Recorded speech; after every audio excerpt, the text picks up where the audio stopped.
I'm fitting to score next. My J is all net, me and David just all next. Getting back on defense, hit him with strong flex. I'm official like a ref, trying not to get attacked.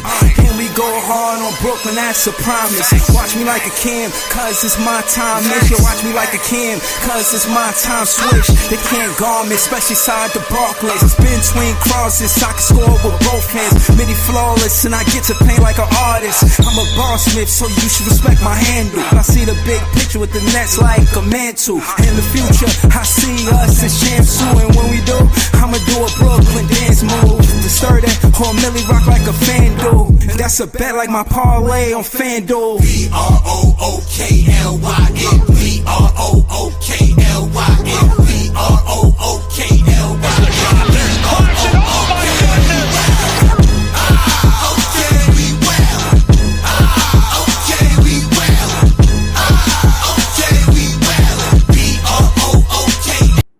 Yo, it's Big Fan Breezy with the Brooklyn Nets vlog. Big win. Clax man did it again. I know he said that was my first game winner ever.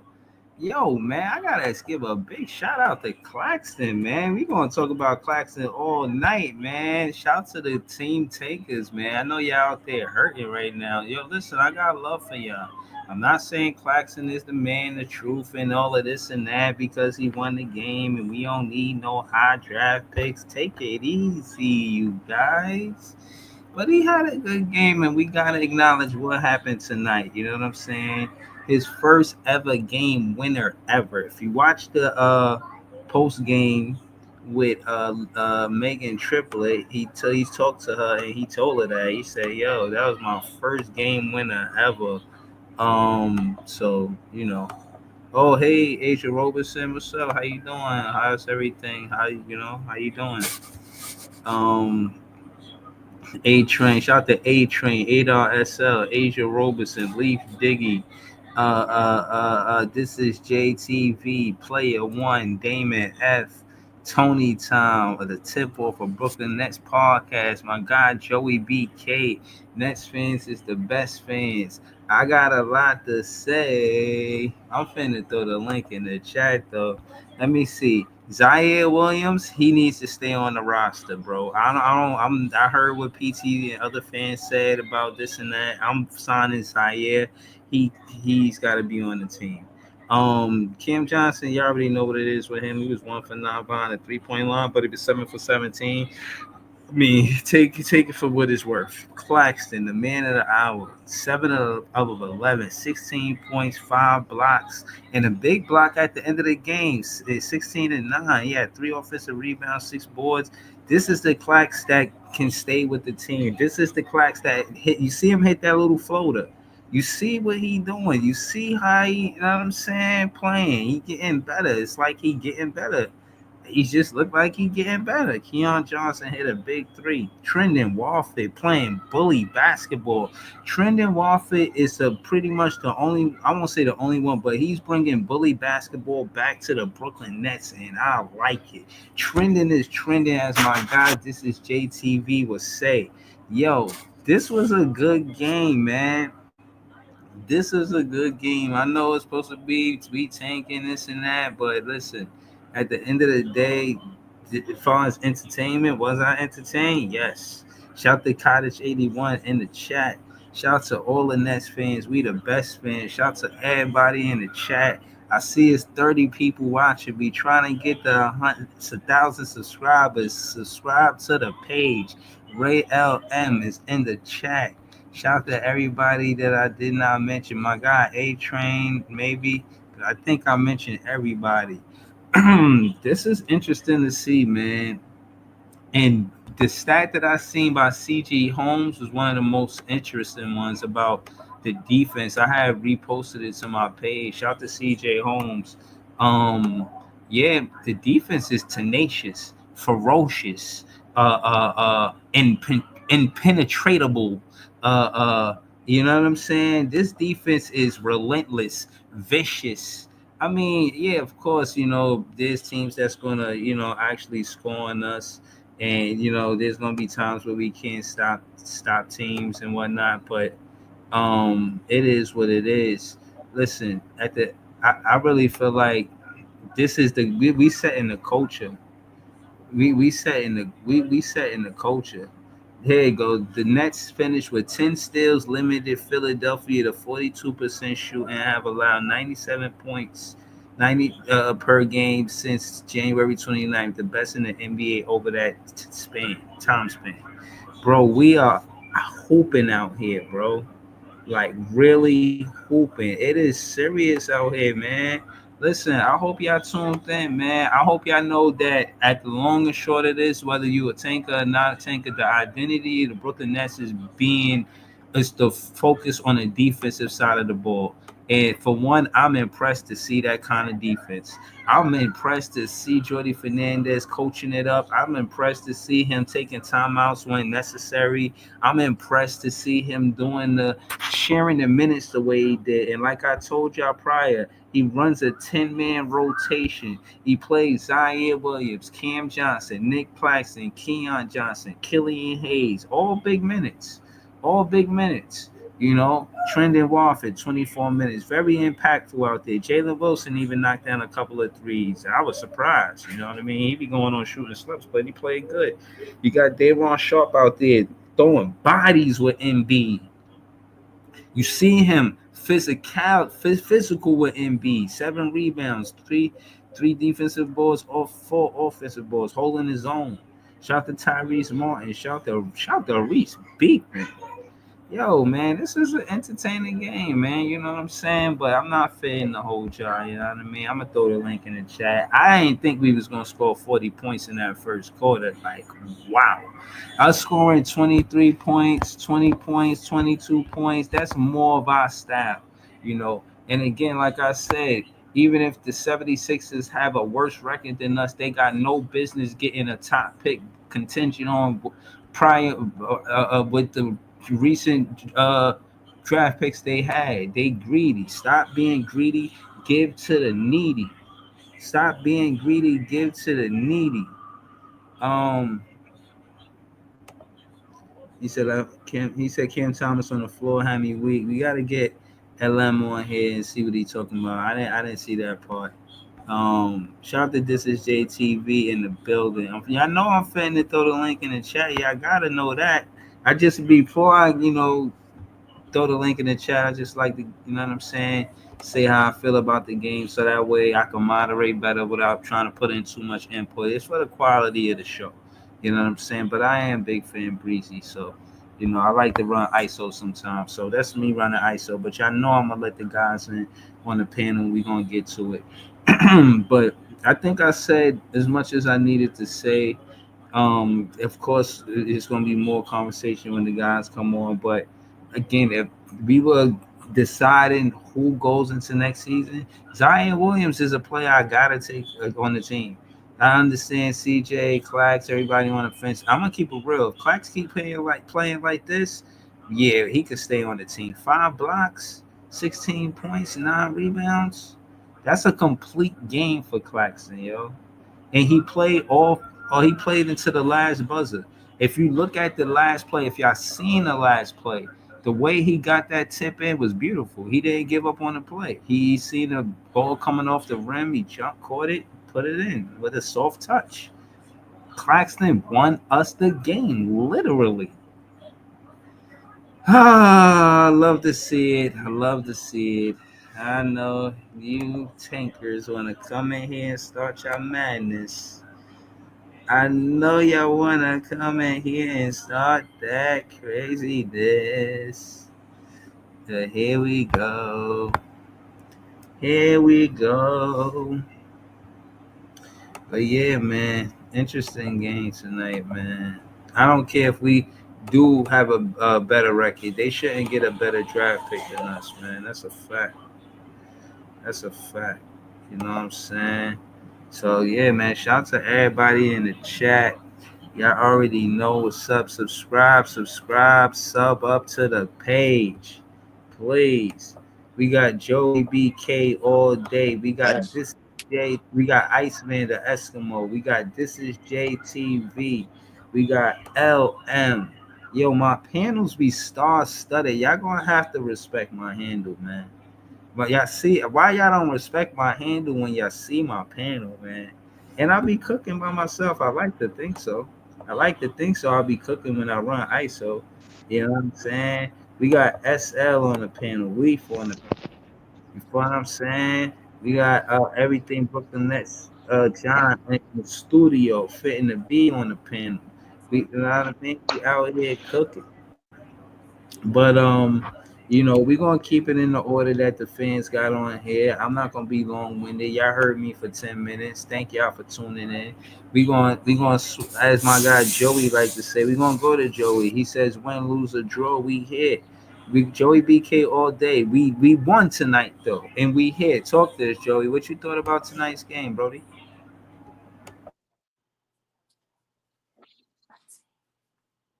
Oh, can you hear me, Yep. Breezy? I got a new mic. I just You can kind you of hear low. me? You sound kind of low. All right, All right, go ahead. hold on. You Can you good hear me now? You now? good. Yeah, Yeah, yeah. All good. right, cool, man. All right, man.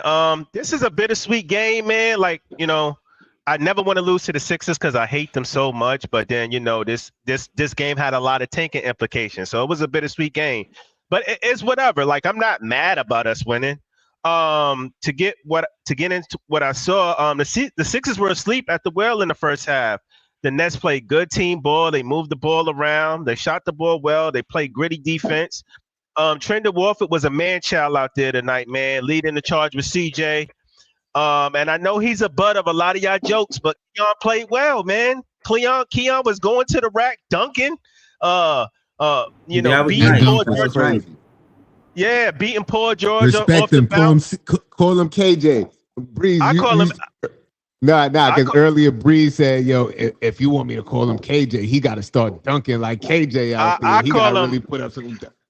I call him Neon Keon. That's my Nah, nickname. you got it. You got it. But He's looking KJ, like a Neon Keon. KJ-ish. Looking Yeah, KJ-ish out there. But I think the Sixers in the second half, the Sixers turned up the defensive intensity, especially in that fourth quarter when they took and beat out. They got a little bit faster and they turned up the intensity, and it looked like we was going to choke, man. It looked like we couldn't move the ball. We wasn't passing like we was in the first half playing team ball. We was trying to go ISO and turning the ball over. And to add insult to injury, we just weren't getting no fucking calls, man. Like it was a couple of times CJ, what's the boy name? Zaire got hacked and ain't getting no calls, but that's neither here nor there, man. To close it out, man, Keon's three, that big. I don't want this to go overlooked because I know everybody gonna look at Claxton's putback, but we Talk do about not it. win this game without Keon's three before that. So I will True that. end it with this: Keon's And three and CJ Clax. 3 before that. True, Nah, but Keon's three was big. Yeah, it was big. uh, Yeah, that uh, shit was big. Both of them threes yeah, was big because CJ was cold all night, but that shit fading into the corner. That shit was true. sweet. We needed that shit. But the thing with the Keon three, it was a broken play, and it looked like the clock was ticking and it was going to run out.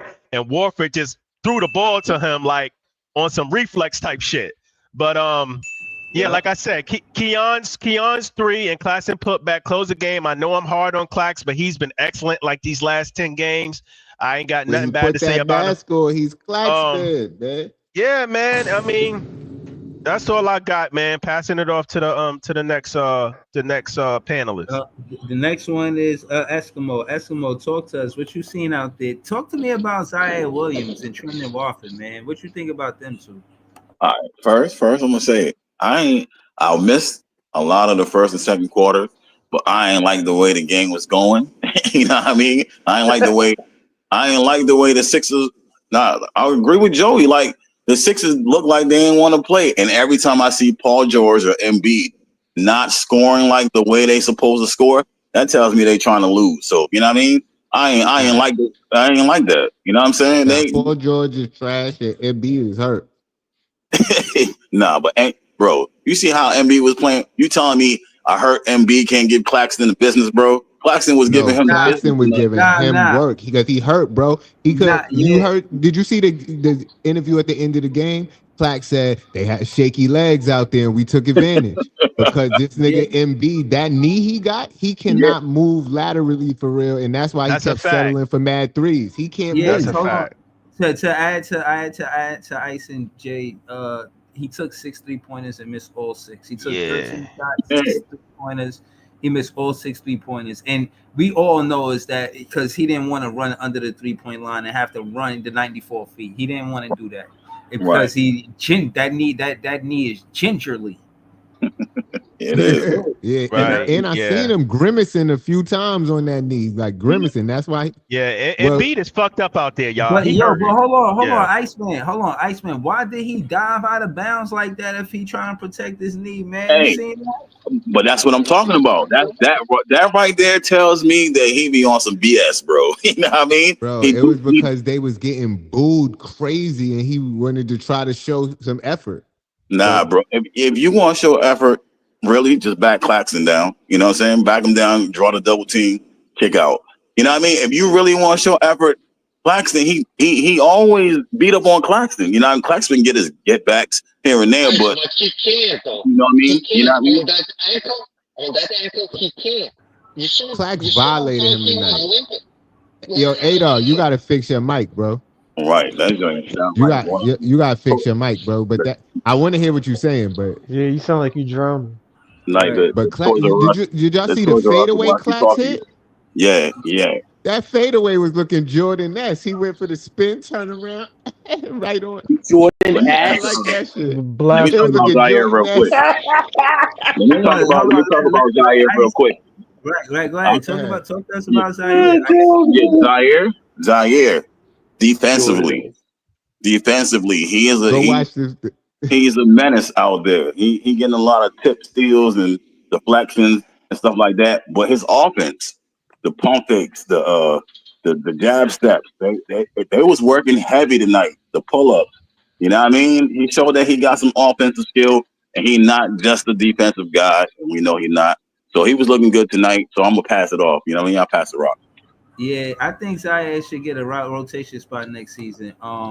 That's why I asked you about him because you know what I mean. Everybody not gonna come, but I think Zaire Williams is one that does show up. But we gonna shout to Iceman.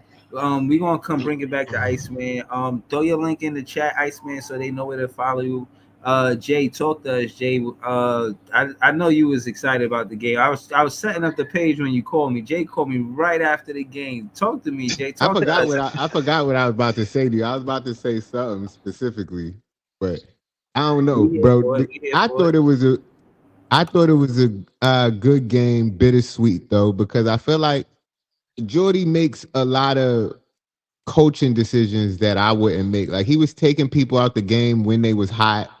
Like he let, I don't know, and at the end where he always want to slow the tempo up when we got the ball, I feel like it was some possessions where we should have just scored quick because we had the lane, and he told them slow it up. And it's like, bro, we need the points. And because when Maxey made that 3, it wouldn't have hurt it as much if we'd have got the bucket right before that.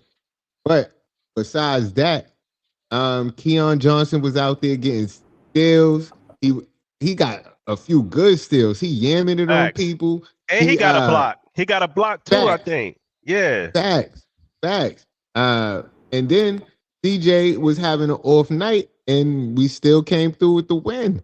Claxman, man, when he got that mask on, he's Claxman. And I saw some shit. They said we got the best defense in the league in the past 10, 11 games or some shit like that. Yeah. I saw number one. We got the best defense for the month, this month. Right. I said that's the number one defense. Shit. Yeah, Jordy got them out there showing some effort, but I feel like some of his coaching decisions I be questioning. But other than that, I love the challenge that he made because they tried to say that Dayron fouled Embiid, and he did not, and he got that taken off. I like that. Yeah, he does. He does back his plays. That's why he was my favorite coach too. You know what I mean? Out of the recent Nets, and again, like I say, he healed my wounds from losing Kenny Atkinson. He's that guy for me, man. I'm not gonna lie to you. He's the guy that should be coaching the championship roster. But go ahead, Jay. And 40 points in the first quarter. That's nice. Impressive. I mean, Yeah, that I that like to shit is see that. crazy. And that's what I also wanted to say. I forgot all about my boy One Shot Kill, man. I want to give a shout out to him because I thought with D'Lo out, we was going to be looking nasty, and Killian Hayes was out there running the offense in that first Yo, quarter. He was diamond. He was diamond shit. Hey Jay, He he was got a looking. good touch for the game, man. He may not be able to Yeah, shoot, but he got a good touch for the game yeah. as He far as can't like really passing. shoot. Yeah. I wanted him to make two of them shots, like the elbow jumper. I wanted him to make that and the joint when he went to the rim. Because I told y'all I went to one of the G League games and I watched him in the G League, and I told y'all he was out there diamond shit, and he came out here and did the same shit he was doing out there. So shout to him. Word. Yo, man, word. I pass it though. I ain't got nothing else to say. I just thought it Yeah, was a good game. yeah. Shout out to This Is JTV. Just as JTV, make it easy for Breezy and put your link in the chat so that way fans can follow you. Listen, I know y'all sub up to my page and y'all pull up and y'all always show love, but the panel some of these guys are content creators as well. Follow these guys; they got great content and different content too. You know what I'm saying? So I appreciate everybody that's here. We got LM on the panel with us too.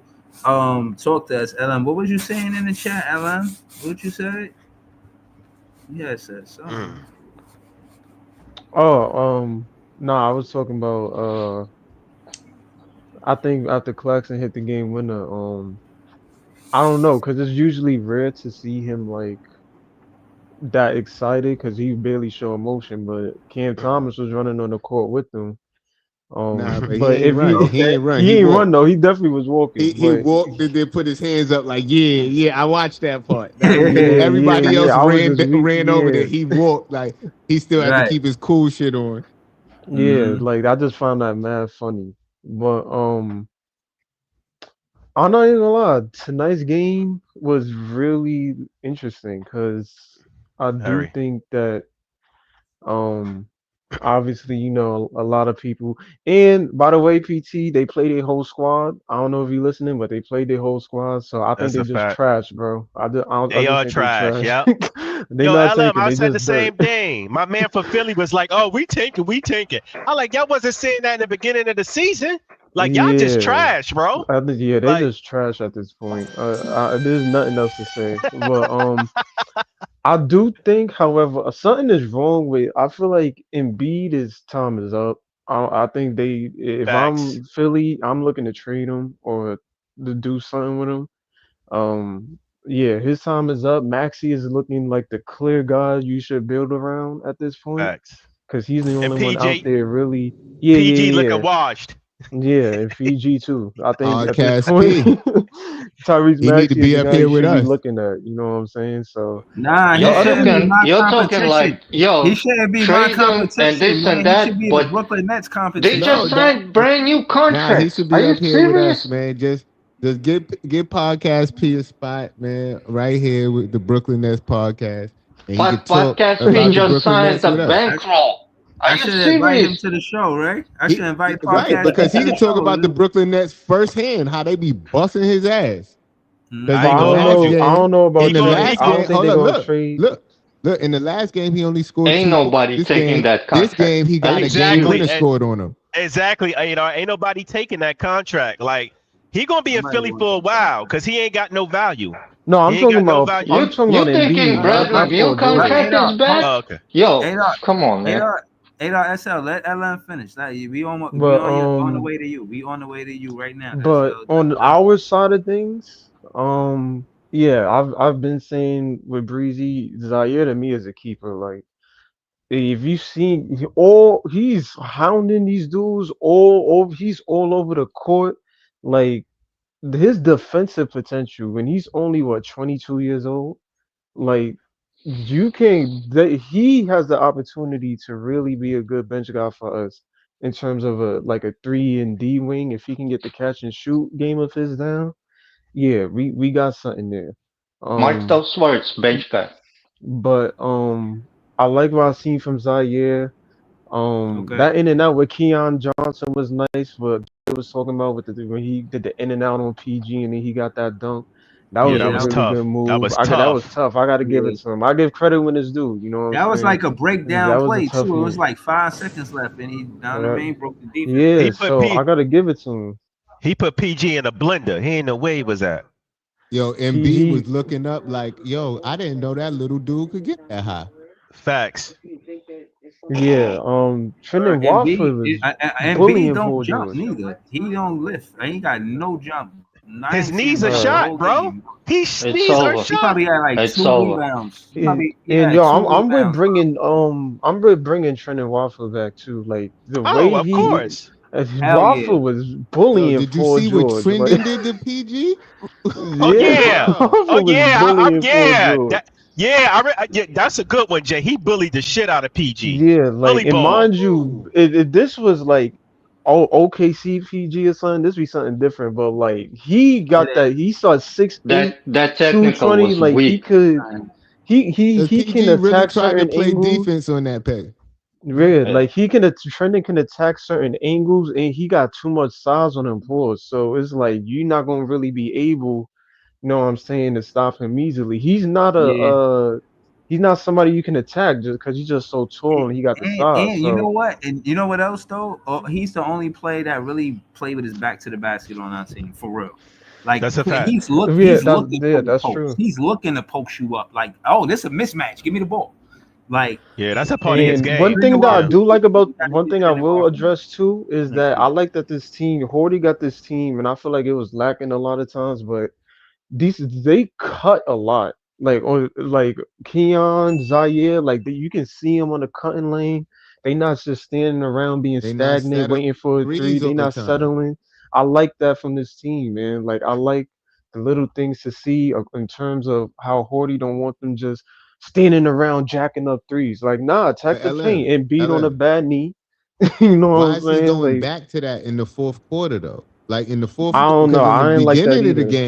in the Hold beginning of the game, we did all that cutting you was talking about. But in the fourth quarter, he went back to that shit you talking about, the three and Yeah, ISO. yeah. Like, I don't why? know. I wasn't a fan of that, but yeah. I mean, we still got the win. You know, shout out to Claxton. I ain't gonna lie, Claxton to me at this point, like Mm. if he not shooting, I'm cool with that. But him going for boards, and that's what I want to see more of from him. Like, yo, go for the offensive rebounds. Be You the know what I'm cleanup saying? man. Be Like the the cleanup fadeaway? guy. Yeah. The LM, but fadeaway he was nice. took He the be having shot. that in his arsenal LM, sometime. I hold on. told you he Sorry. work on the I'm sorry. game, but LM, but he took the shot. He took the shots when necessary, right? he did. I'm not saying I want him to put up 30 shots. I'm just saying if he could put up, you know what I'm saying, 4 or 5, I'm good with that. Like he don't gotta put up Embiid shots. But I like what I've seen from him tonight. This team looked like it may be teetering the playing. I'm He not made like necessarily four sure. bailout shots. Like remember when he well, what who was cutting to the basket and he got blocked and all of a sudden he passed the ball. Ken Johnson. When Ken Johnson passed the ball to Claxton and he made that punk ass what's his name? His floater jump shot, whatever that is.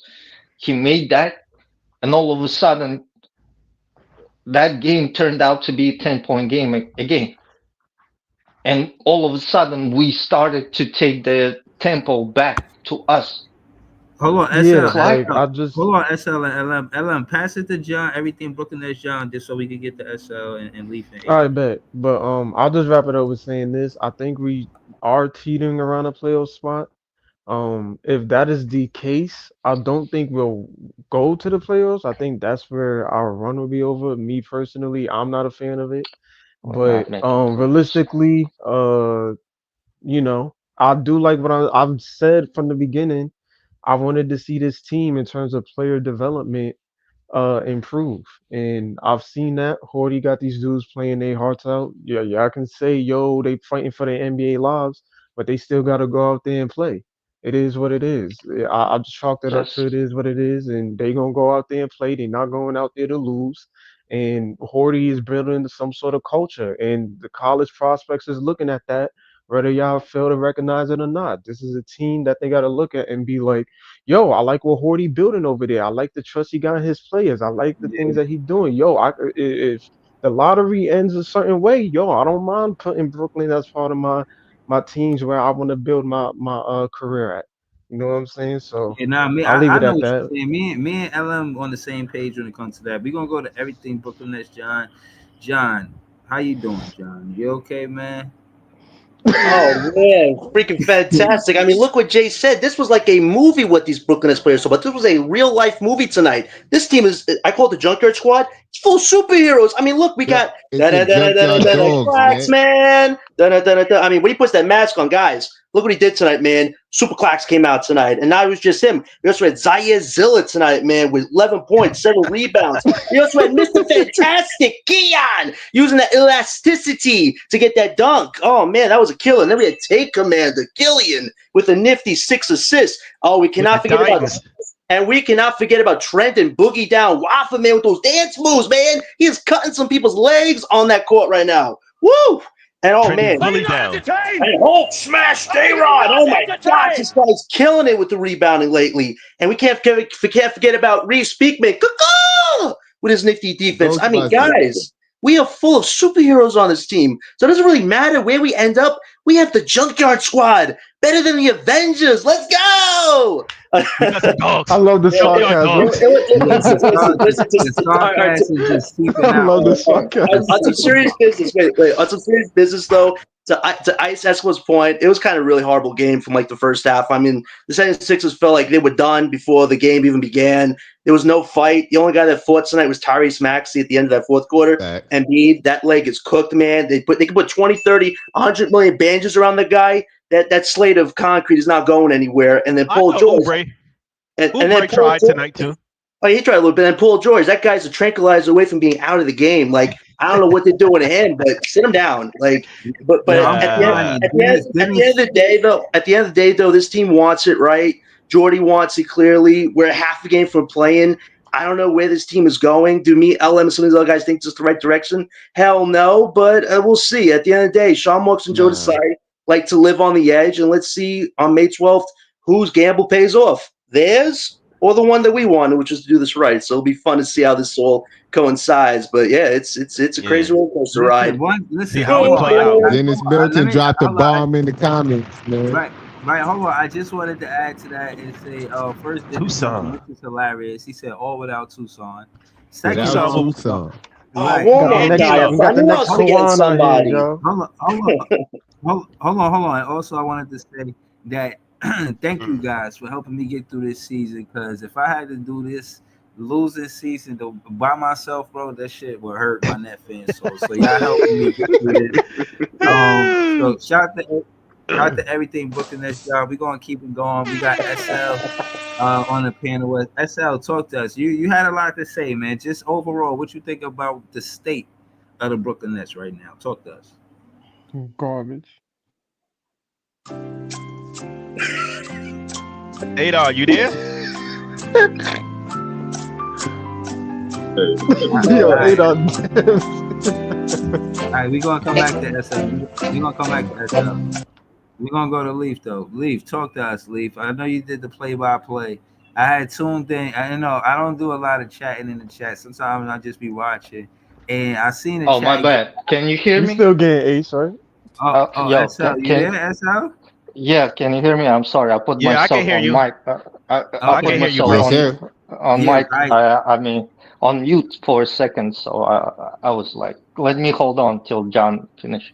So Okay. the whole thing about it, we're Yeah, still talk. in position to be in a fifth seat. Like we're not gonna be out tanking like the bottom four. So let's forget about it.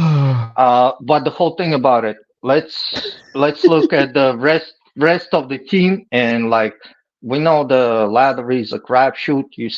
And it filled with the frozen envelopes and what's his name, narratives. So we gotta see where that goes. I just wanna concentrate on the team as of right now, because what we have to look at it right now, like what we got. As of right now, we got Jordan. What we got in Jordy? I think most of us agree that Jordy exceeded everyone's expectations as That's of a right fact. now. That's a So fact.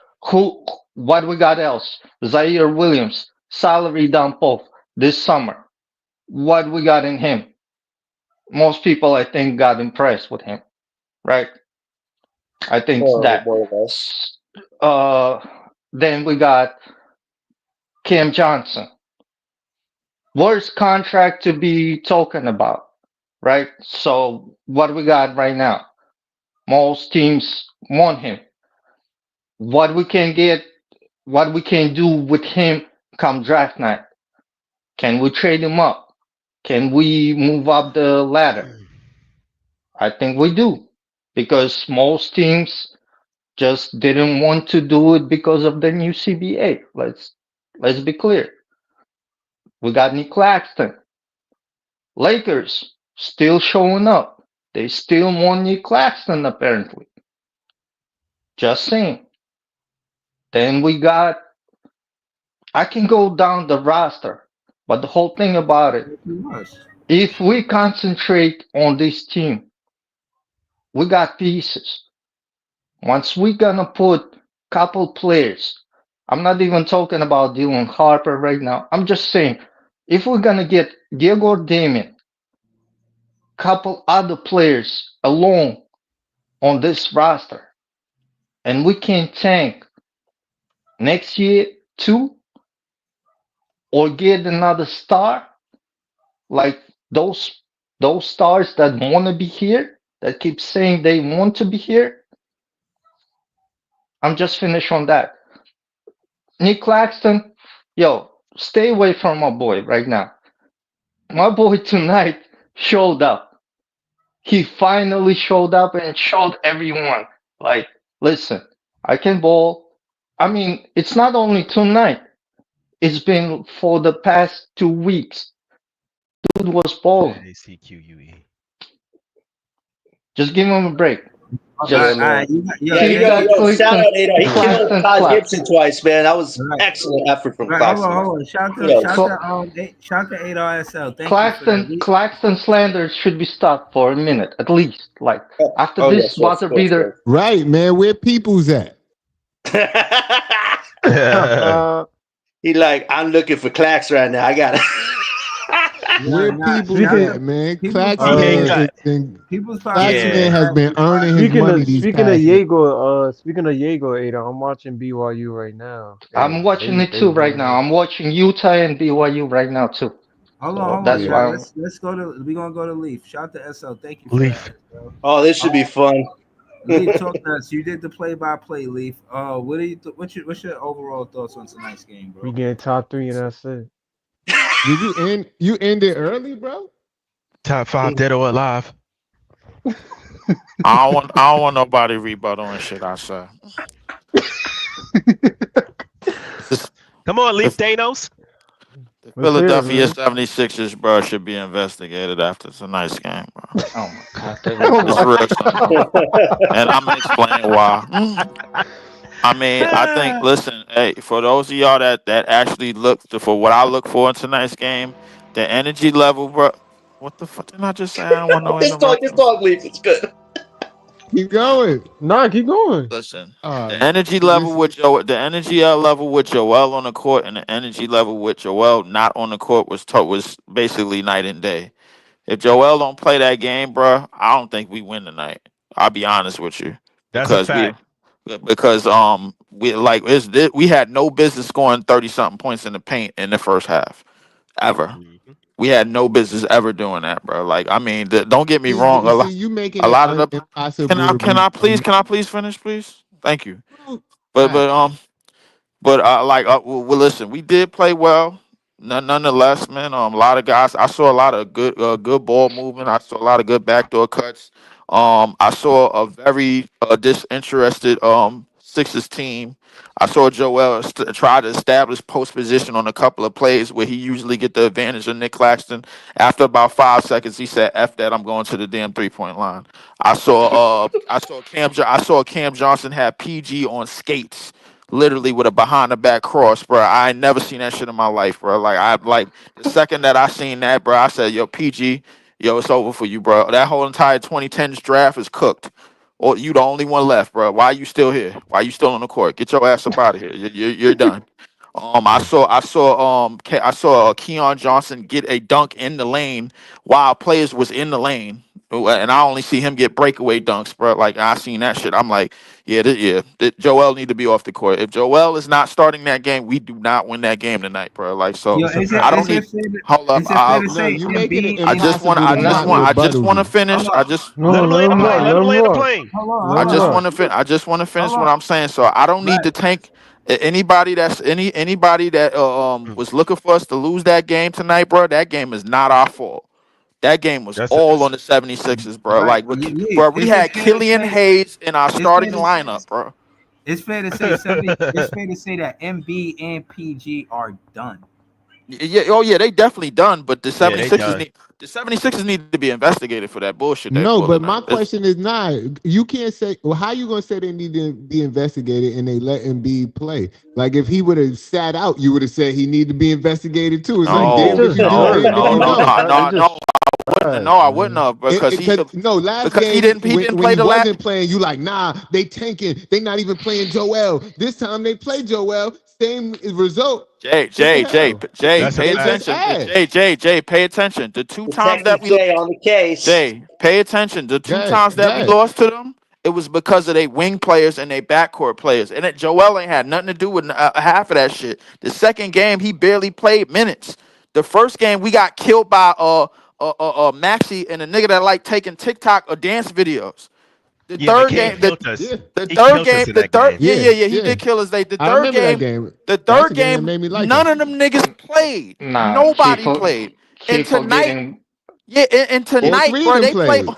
Yeah, and tonight they play all three. Joel was not supposed to play tonight. He was on a day. He was already on day to day, bro. Like I'm like, wait, why is Bro, they was Joel on the trying to court? win, bro. They was They not were. trying to win that game. They was At trying to Nah, the win, end, bro. At Maxie the was end, trying to win a little bit. They was When Yeah. trying to Joel win, got but off the they court, when no, Joel got that's off the when it court, got bro, better because Joel hurt, bro. Exactly, Joel because shouldn't. What exactly. I'm I trying agree to with Jay. hold up, Jay. I agree with What Jay. I'm trying to tell you is Joel should have never been on the court to begin with.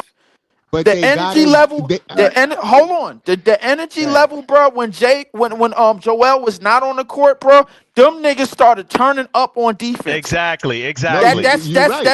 You But Jay right. got a spin point move, though. that But Jay spin got a move. point. If Hold Embiid on. don't nah. play tonight, y'all gonna say they taking. Either way, you gonna say that because if Embiid Jay, don't play Jay, tonight, Jay, If what, Embiid didn't play tonight, bro, they would have won. They're right now as the way yeah, we playing, they're I'm a just better team saying. without him. I'm just Maybe saying, not because it was momentum, man. It Leaf. was I'm different. saying nah, before the game, leave. if the game, listen, before the game, We if we do would have not found score out, no 40 points in no first listen to what quarter, I'm bro. saying. Listen to what I'm Wait, we saying. If scored 40 before the game, points?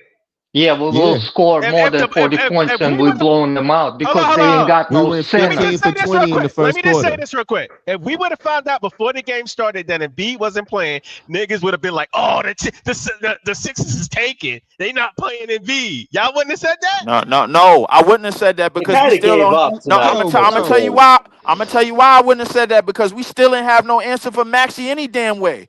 With Maxi on the court, bro, and Joel is not out there, Yo, they We got had better. we had When Maxi on the hold on. When Joel is not out there, Maxi has better spacing. Nobody's in the True. way. That is true. Everybody's moving. Everybody's Joel was moving out around. from the third quarter, like Wait 5 minutes a minute. after that, and he still was not effective. Maxi Hold wasn't on. effective. Hold The whole on. thing about it, they can't Time protect the out. paint. They ain't got no center. Time out. They ain't Time got out. no I center. honestly, I Time out, honestly, Adar. Hold on.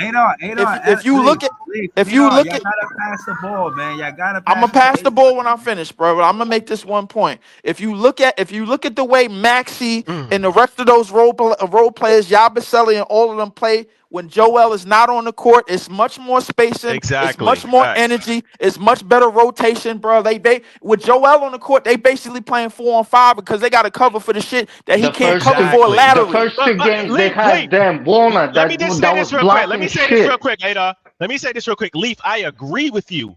They look much better and much crisp, and they turned up when Embiid was off the court. But I honestly think they didn't do it on purpose. Embiid is just fucking hurt, bro. That's Jay. my Nah, opinion. Jay. Nah, That they tells gave Therefore, you. up tonight. Nah, Wait, Jay. Trevor. That They tells gave therefore, up you that tonight, that. brings me Joey. back to my Nah, They gave original up Jay. That tonight. point. tells He you should have that never been out Leaf there. didn't watch the first two games because they Hold on. had the first two games. They had Dan Bona. that kid was blocking shit out of us, and he was neutralizing both Claxton and Clowney at that time.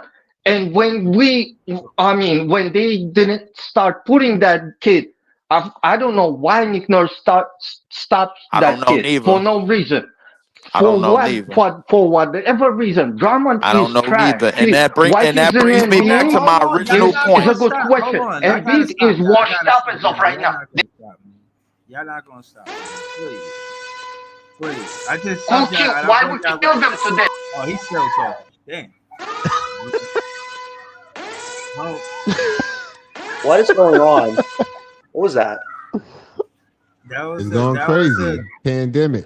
Calm down. Right. I just trying to go around the panel because A Train didn't get a chance to say nothing yet, man. A What's Train, like talk to screaming? us, man.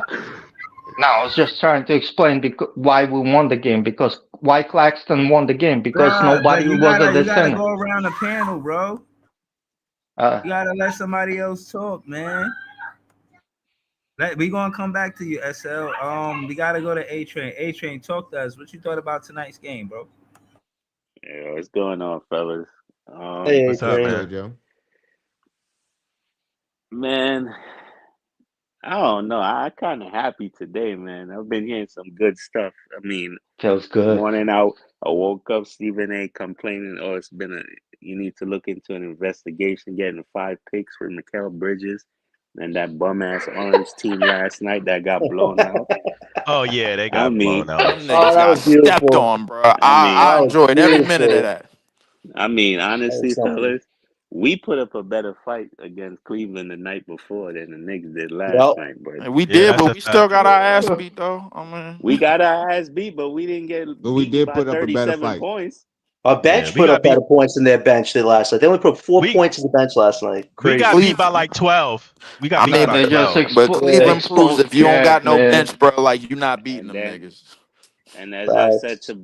as I said to Breezy in the chat, I'm like, if you really look at it, I mean, the East sucks, man. I mean, honestly, thank God the Eagles won the Super Bowl because the Philadelphia 76ers, the Philly crowd would probably go crazy right now.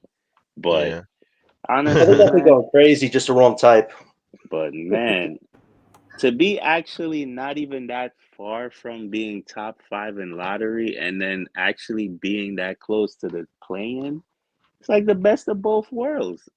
I mean, really and truly. I mean, I don't know how you guys Uh, feel. Honestly, I Man, could don't sleep not on Philly. Hold They'll on. All get right, Cooper so hold listen, on. Flag. It's over. Bro, please don't Hold bring I on. up the could damn Come stand. not. Please on, don't bring up bro. the I standards Hold right on. now, A bro. no, Train, no, we A definitely Train. got to talk about the No, no, no, standards, no. Lee, because Hold on. Let him AJ listen, brought finish. this Let him great finish. Let him topic. finish. listen. Hold on. Let Yeah. him finish. A I Train. was A I Train. was What do an you like about what's happening right now? listen. Tell the I chat what you think. was an advocate, and I told you guys early in the season, I cannot watch this team just go out there and get their ass whooped just for a lottery pick. I'm not built that way. I'm sorry. But the way they've been playing, Real type it's shit. pretty Type shit. impressive. It's pretty impressive. I mean, these guys out there, if you look at this team, imagine if we never traded these guys away. This team would actually be way better than what they are now. That goes to show you we got rid of players just to tank, and we're still good. It just doesn't make any sense. And this So draft is not that good. No, it's stop. Stop, BK. Stop. Stop. You don't watch college ball. Hold on. Retract that crap. Hold Out of on. here, pal. We so, definitely gonna go to BKNY hoops. I didn't watch the college Actually, basketball. Come on. hold on. He but actually next on the panel, but we gonna let A Train finish. Go ahead, A Train. but yeah, I ain't gonna really stay long. But what I'm saying is, pretty impressive tonight. I mean, I was Not watching the that game good. up until the fourth quarter. I mean, Joel Embiid needs to shut it down. He's done. Paul George looks like crap. I don't know how the hell they just basically signed that dude. I mean, the only person is worth watching right now on that team is Maxey, and Yep. I mean, Embiid is He got done. clamped And I today. and I He think got Zaire Williams. and the only He got. reason why I think the reason why Claxton played good, if you really look at his games, the last 2 games I see Claxton really trying to play well because guess what? Jared Allen was a former net. He ain't gonna try to show him up. And he hates Joel Embiid. he hates him. So between those two games, I mean, I give him his flowers tonight. But overall, I love this coach. He's a really good coach, and the players are playing for him, and that's all that matters. And I'll pass the rock. All right, hold on. BK and Wild Hoops is the wild take. Listen, why you can't disrespect Clax when you come in here? Why you can't just say, yo, Clax had a good game? Why you gotta start talking about the draft? All right, I'm gonna go No, on I mute. was highlighting Those on are that. all I don't know who good was that was questions. talking. I was just highlighting on his point about in I know, terms but of hold on. I want to, since you on the show, I want to ask you about Clax specifically. he Talk did to good. me. He played well. He played well. So, with as far as consistency, you think we could get that from the Clax? I don't know, man. It's hard to tell, man. I mean, he hasn't, when you compare him to like the other power forwards and centers around the NBA, like he doesn't have a bag, man. You saw him trying to like go on the fast break. I think he was trying to split a defense. He turned the ball over. He was trying to handle the ball, and it was like a certain isolation possession. I'm like, what? Man, Yeah, he's go just. on Twitter and pull up some of Clark's highlights while he talking this shit, man. The highlights from tonight were nice. And they was Yo, all he over had a Twitter. little soft floater. He had like a little 10-footer. Yo, the I seen that. floater, he did a little spinning fadeaway, bro. The little push shot. He dunked on MB. He was the up and Yeah, under. but Embiid is not 100%, man. I mean, come Yeah, on. that's true. That's true. It looked like what it looked like tonight, though. Yeah, Embiid's not 100%, man. He's worried about his knee, right? I mean, that's on his mind. I mean, he has to think about that when he's actually playing. So, Embiid's still MVP though, right?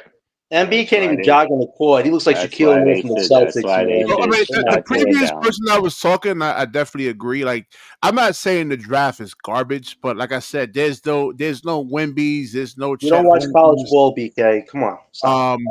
there's no Shays, there's no Jason Tatum's, there's no Jalen Browns in this draft, You man. don't know that. Come It's on. hard for Doesn't watch me That's what to. I'm college ball, saying. guys. Like, Just It's remember hard for this. me. Remember Hold this. on, no. Hold on. Let's see where he at with it though. Is it fair to say that BKNY watches hoops, and we asking BKNY how much college basketball do you watch? No, barely. I was watching None. I was watching some of the games. I was Zero. watching BYU, a couple of like Hold on, Jaeger, like I don't mean to Okay, cut you off. so I got a super chat. I always do this with a super chat. Leaf Diggy, a moderator on this page, he sent a $5 super chat. He said, "Can the top 10 players in this draft beat the next team that just played in a 7-game series?" I think it's an interesting question, but a healthy Nets, no. Not with Cam Thomas on the team. Hell no. Hell no. Hell no. No. Who they coach? Steve Nash? I Oh, don't know. damn. The top 10 players in this draft, nah, I Hell ain't gonna no. lie. They might get belt to belt to ass. You think it's gonna be about that? I don't You know. talking about putting Cooper Flag, Dylan Harper, and Ace Bailey on the same team? Ooh. That would be Mind you, interesting. You gotta put Trey Johnson there. You gotta put Yegor come on, Deming there. Maluk. You Yeah, gotta put Derek Queen. Kaman Derek Maluk there. Queen. This Derek Queen. That Nets team is getting spanked. Yeah, Hold man. on, Caprizi. we There we I'm gonna go. pull up. You know Hold on, what? I'm gonna You pull know what up. LM just. You know what Nah, LM just proved, bro. That we I all disagree. that everybody just loves young. Everybody just loves the young and the new talent, bro. Them niggas will get washed, bro. Ain't no way that What? them niggas will get washed, What is bro. Like, Claxton doing to Leaf, Kaman? Leaf. This is a Mirage roster, Leaf. Come on, buddy.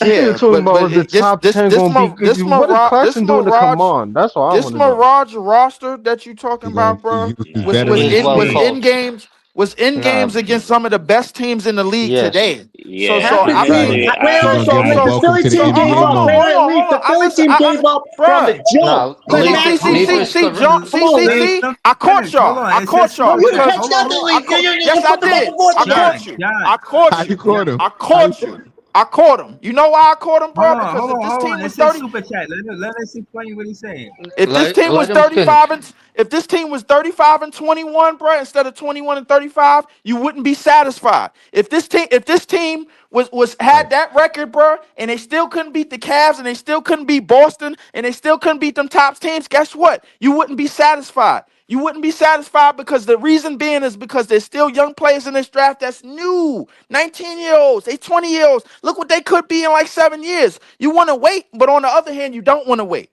You know what I'm saying, bro? Like you want to wait for this? You want to wait for a 19-year-old to become Kevin Durant or Dylan Harper to become the next best point guard in the league? But you don't want to really wait. You want to get these niggas now and be like, all right, yo, all right. The time is ticking, bro. Guess what? They the number 2 and the number 3 pick. They're gonna be on the clock as soon as they get here. This is the reason why I keep saying we're gonna get a top 3 player out of this draft, no matter what. I'm confident in that, bro. I don't give a shit what nobody say. That's why I don't like hearing shit about the standards, bro. I never do. Every time we come up in here, we don't never. Everybody talk about the game, and then Wait, that's wait, one wait, person wait. always talk about the standards. What clock are they gonna Leaf. be on? Come on, What Leaf. The clock? clock that The you know what rookie clock clock. they gonna be on, bro? Nah, They gonna be on. let They him gonna be on the finish. same. They gonna be on the I same agree clock. with Leaf. Yo, hold They on, gonna. hold on. I'm gonna tell you what Leaf. clock they gonna be on. Hold on. My super chat is No, still up. I'm gonna tell you what clock they gonna be Let him on. watch the super The chat. clock Go ahead, you got it, the Leaf. clock they gonna be on is the same clock that all these other be top 3 picks in the last couple of years is on. Hey yo, bro, we had this nigga for 2 years, bro. Yo, he ain't doing what Paulo's doing. He ain't doing what whatchamacallit's exactly, doing. He ain't doing what this dude ain't exactly. doing. He ain't And doing what. became white Yo, come hoops on, will be bro. the one who will be And talking and y'all about it. and y'all gonna get tight, bro. After 2-3 years pass, and I've been a part of the stream for about 2-3 years since Kevin Durant left. That was 2.5 years ago. Fast forward another 2.5 years. If we get one of them niggas and they don't turn out to be as good as Paolo and as good as Ant-Man and as good as all these other picks in the past couple of years, y'all niggas gonna be mad. All y'all gonna be pissed off. That's not Wait, true. That's not true. Leaf. Okay, I gotta respond to Leaf on. So does Leaf act like That's he not caught us? even I just true. want Leaf. So let me get this Nah, straight, that Leaf. that's Wait, I have a true. question for That's Leaf. true I have to one the question for Leaf. Northeast teams. That's true for I got a some. question for He's Leaf, not talking Leaf. about. He's not talking about all Nets fans LM, though. Philly, New York, Boston, they have no patience. They want stars right now. They don't have That's no some Nets. patience. That's some Nets fans. That's not all Nets fans. In my opinion. New York, same way. Knicks, the same way. Philly, the same way. I'm sorry. Go ahead. Hold on. What I'm saying is the point of, in my opinion, this super chat is to say that even no matter how good these players are, they still got to go through the player development process too. That's the Right. gist of it for me. Like they may not come in impacting the league like a 3 or 4 year player, but we'll see. You know what I'm saying? And I don't even know who the top 10 players in the draft are because it seemed like it's changing from the beginning of the college season till now. I don't think the same top By 10 the that was time the March Madness You tournament know, ends, we'll know who the top 10 Nah, is. we got Breezy, hold the on, guys. Breezy, the counter to your point is Why that we gotta wait what that long, LM? the names, Why What we the you gotta mean wait that that names long? long, said, LM? February's next the week. names league Why we gotta said Then wait that pretty long? much. The already top 10 should have been blossomed. certified. This is supposed to be the deepest draft ever, right? What do you mean? The Yeah, tournament top always 10 is determines who the always top Leaf, hold 10 we on, is. traded What for are you all talking the about? picks back, Leaf. I want to highlight Salif's point. Half Go of ahead. these dudes, Let's go back a to lot of these dudes ain't even on Can we ranked go one teams. at We a talking time? But about look, the if you look tournament. at hold on, The we got to see tournament always determined the draft stock of the players. What are facts. you talking about? That's a That's fact. always been that is a fact. That's a fact. I got a question Like for you Leaf. see what Castle went after he won the UConn tournament. yo, Jonathan, replay one's comment right I there, man. mean, after UConn won See, the tournament. I got a no, question for Leaf real quick. Wait, LM, you're Leaf, not understanding, bro. You talking about the top 10 picks. I'm talking about the top 10 best players in this draft. I don't give a shit where they picked. I don't Leaf. So care. Leaf. But This is where the the problem is. top 10 players is Leaf. subjective because we're not gonna know that until a few years down the Ellen, 1 line. second. I got to leave here. That's a Leaf. fact. LM is talking facts Last right now. summer, we had control of 2 franchises picks, the Knicks and the Suns, and we had the valuable Mavs pick. We essentially, by your logic, we essentially gave the Rockets the Suns picks and the Mavs pick for free, get our own pick back. We all thought it was going to be a top 3 pick, but in your logic, it could be 15 or 20, and we basically gave away valuable assets for an asset that didn't turn into anything of true value. Wow. Our pick is still better than the That's Suns not my pick. logic. Wow. My logic remains the same as it was months ago. I know what we getting in this draft. We're going to get a top 5 player in this draft. Leaf. With the play-in, I with the know play-in that. bracket, we can get it with the play-in bracket. We can move I don't up care. 6. I don't give a damn where we at. We're getting a top 5 player in this draft. Yeah, Leaf. This shit Atlanta sound got like number coke to Just one, me. because went we to the get a top play-in. 5 player, Alan, you hear this, Alan? This is No, wild. we we're gotta see gonna what we're gonna This shit get sound top like three. coke. in the pros, man. Because look at Killian Hayes in the G League. He had that 26-point game, right? And then today against Philadelphia, Yeah, he looked 6 like he assists didn't belong tonight, on the bro. floor. BK, we all know Killian Hayes isn't going to do much Killian in the Hayes NBA. had He's 6 going to get assists taken tonight away in Yeah, that but this that's what I'm season. season. saying. He But was another somebody Right, who point. hold he was up, out there BK, diamond. watch the game. He had 6 assists tonight, bro. Like this is Yeah, his first I'm time saying starting. he only This is had his 3 first time points. He starting got in 3 scored. years, and he had 6 And he was assists. playing Leave him defense alone. too. Leave him alone. Exactly. BK, I Leave him think, BK, what's alone. your yeah, point? I think BK's He had point the is he the had nigga was he was averaging tied triple for the most doubles in the assists Yo, on the Leaf. season. team, bro. Leave him Yo, alone. Leaf. But Can I all say right, one thing so to Leaf right with Leaf? I feel like this year you seeing a lot more what you were saying last year about winning by committee. Like it don't always got to be somebody on the team that had 20-some points. They just getting the win done by defense and passing the ball. And playing hard too. They're playing hard. all right, so You can I know, go back? you know who else I Can I see go doing back that and I same thing? All right, I hold see on. the all right, Cleveland go ahead. Cavaliers doing the same shit. Hold on. Leaf.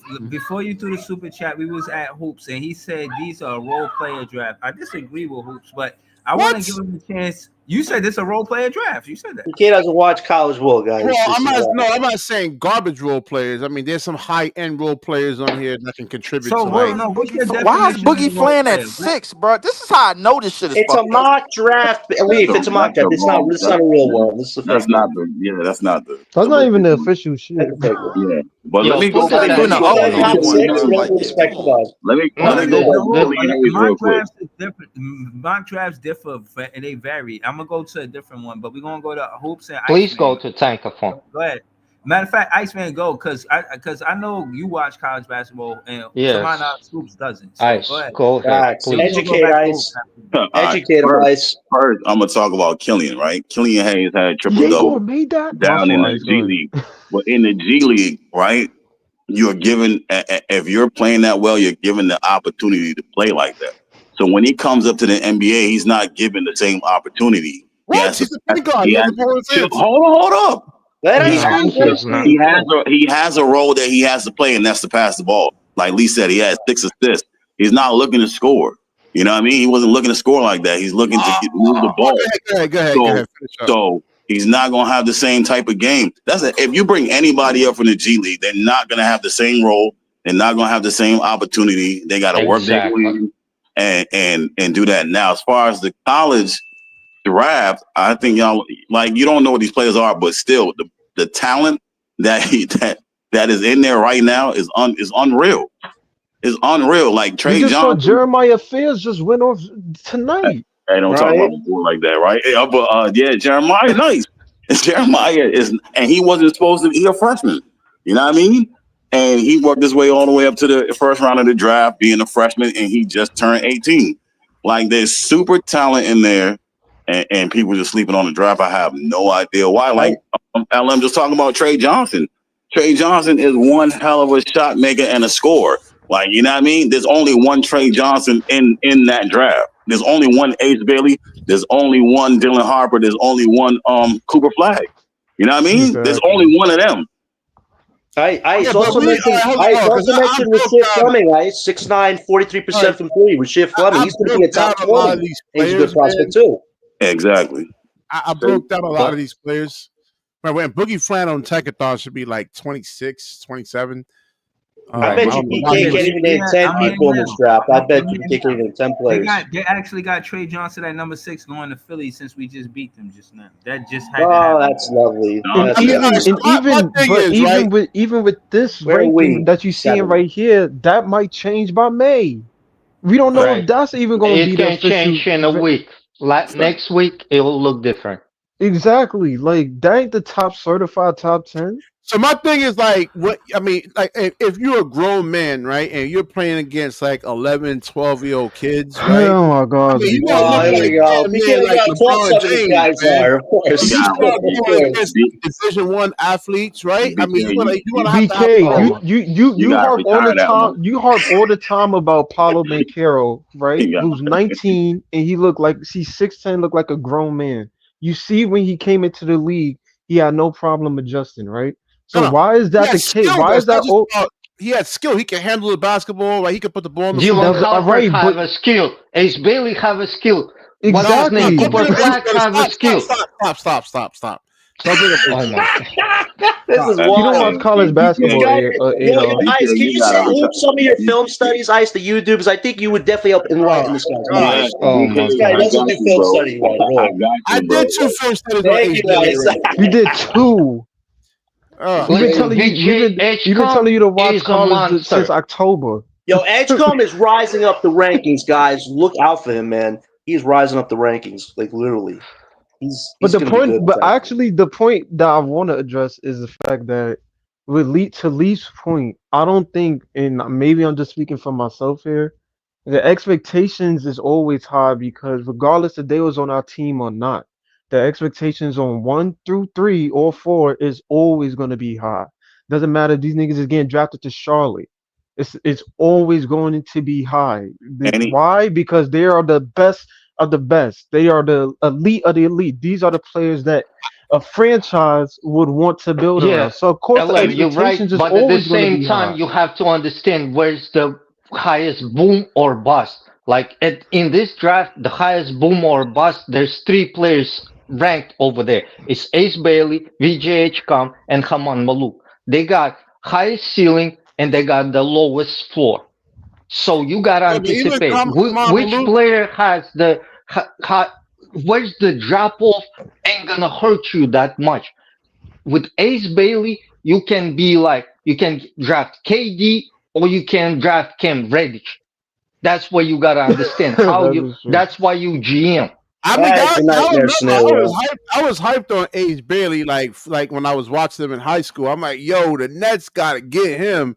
And then again, as I watch him more and Ace more, Bailey is He's in amazing. college, hoops. Like, come on, these guys aren't Nah, perfect. This guy has a what you like, don't it's what not Adolf, much what you on don't Adolf, my understand, if you point. have Ace listen, Bailey, go ahead, go Ada, ahead. Ada, my Ace point is Bailey, BK be Ace judging these Bailey. players like they already they year 1 in the league. yeah, Like right, we he don't does even know what they're that. gonna That's be in camp why. yet.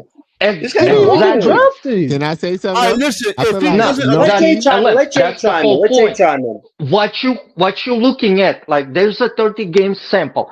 You anticipate. Listen, what I can see from Ace Bailey. Ace Bailey has a lot of stinkers, and he ain't improved going from game 1 to game 22 right now, right? 2021, right? Something like that.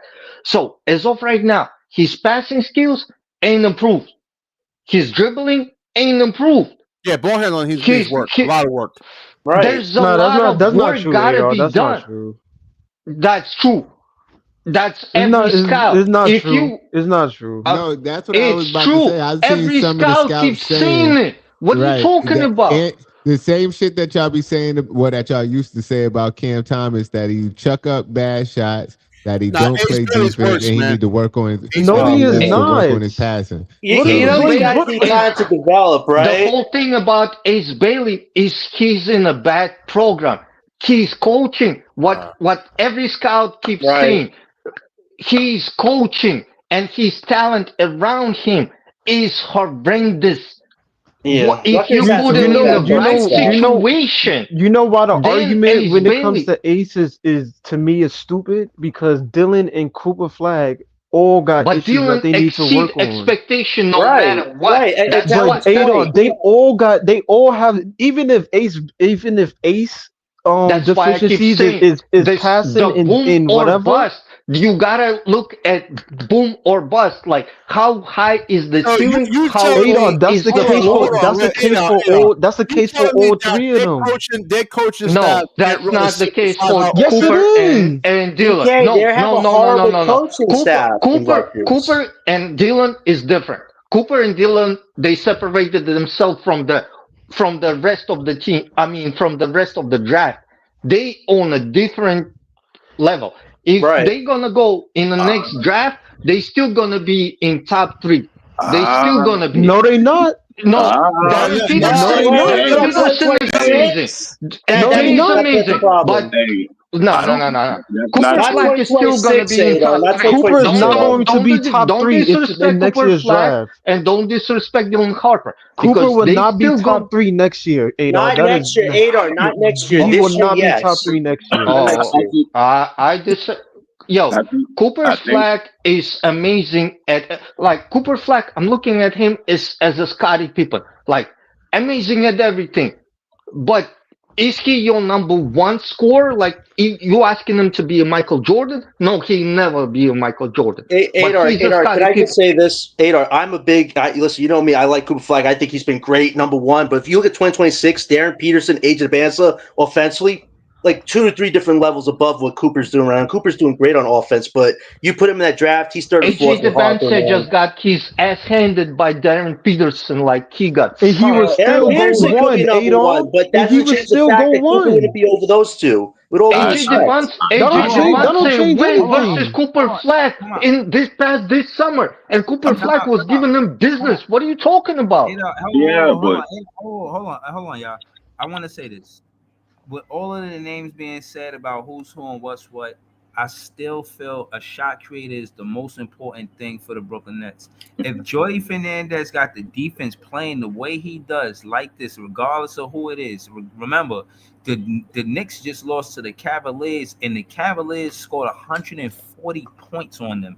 And that's off a back-to-back. When it was versus us, they scored 105 points. My point is, if Jordy Fernandez is going to have the defense running like that, the most important piece we can add is another shot creator. I don't like the narrative of Trey Johnson won't fit because he do what Cam Thomas do.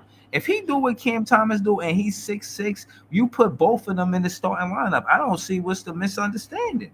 You know what I'm saying? Not if they can't play off the basketball. There's only one basketball, Breezy. Trey Johnson that's not defense the is problem. horrible. No. though. All right, he's No. We're Let not Gary doing get this. into this. We're Let not Gary doing get this. into this, guys. No, Gary just got here. That's my Longhorn. Let me get Hold under. That's my Hey, let Longhorn. Gary get into this real quick. He just got here. Right. Let me throw him the alley oop. I am the point guard. Basically, what I'm trying to say is, if the defense is that good from Jordy Fernandez, as far as hoops saying that this and that about roles, everybody has a role, and a shot creator is a role. Whoever is the best shot creators in this draft, I think that's Matchups, what too. you should be looking for. And again, Gary watches college basketball, so I like to give the floor to guys who actually watch college basketball. No pun intended, but they know just more than other fans that don't watch college basketball. So Gary, shout your podcast out, and then just talk to us about the draft. And I just want to just kind of speak on who are the shot creators in this next draft. So, all right. So the podcast is BK Nothing But Nets podcast. We going live tomorrow. We go live the day after every game, the afternoon after every game.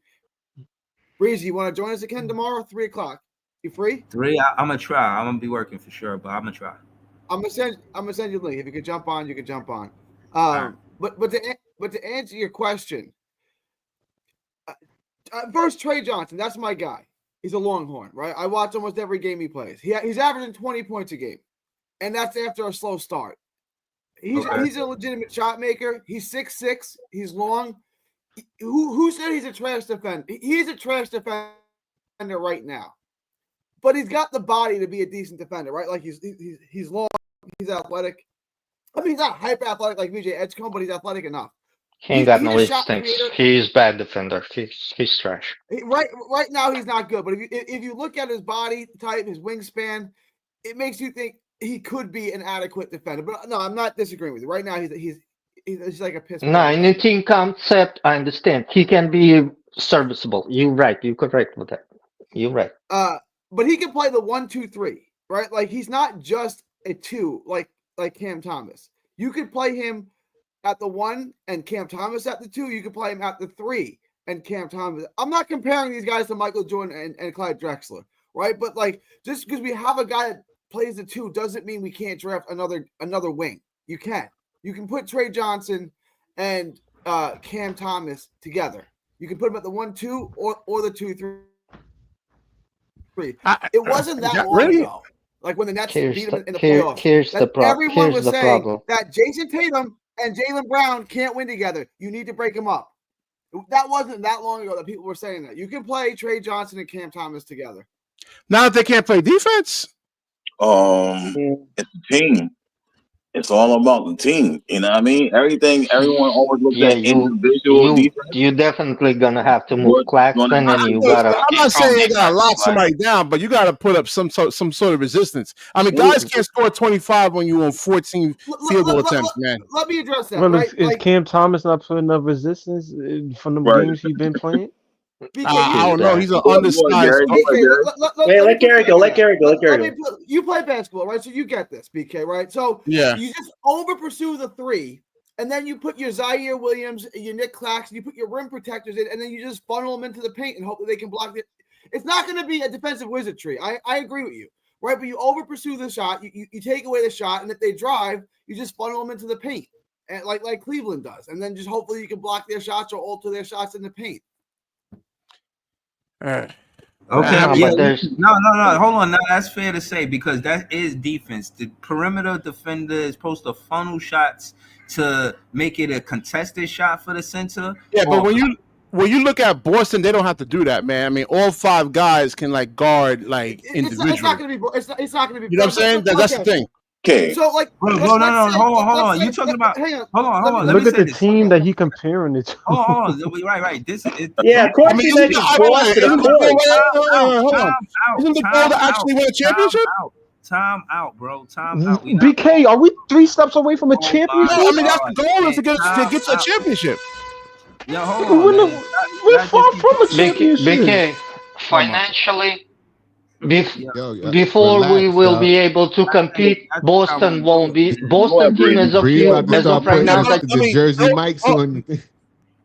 Y'all think I won't do it, man. Y'all think Them I Jersey don't Mikes. want to be this guy, man. I'm not summoning y'all to keep y'all quiet. I'm summoning y'all because y'all talking over each other, and nobody get to make a point without somebody talking over each other. And I'm almost forgetting what I'm about to say because I'm trying to add to what y'all saying, but y'all just keep talking over each other. That shit is so annoying, bro.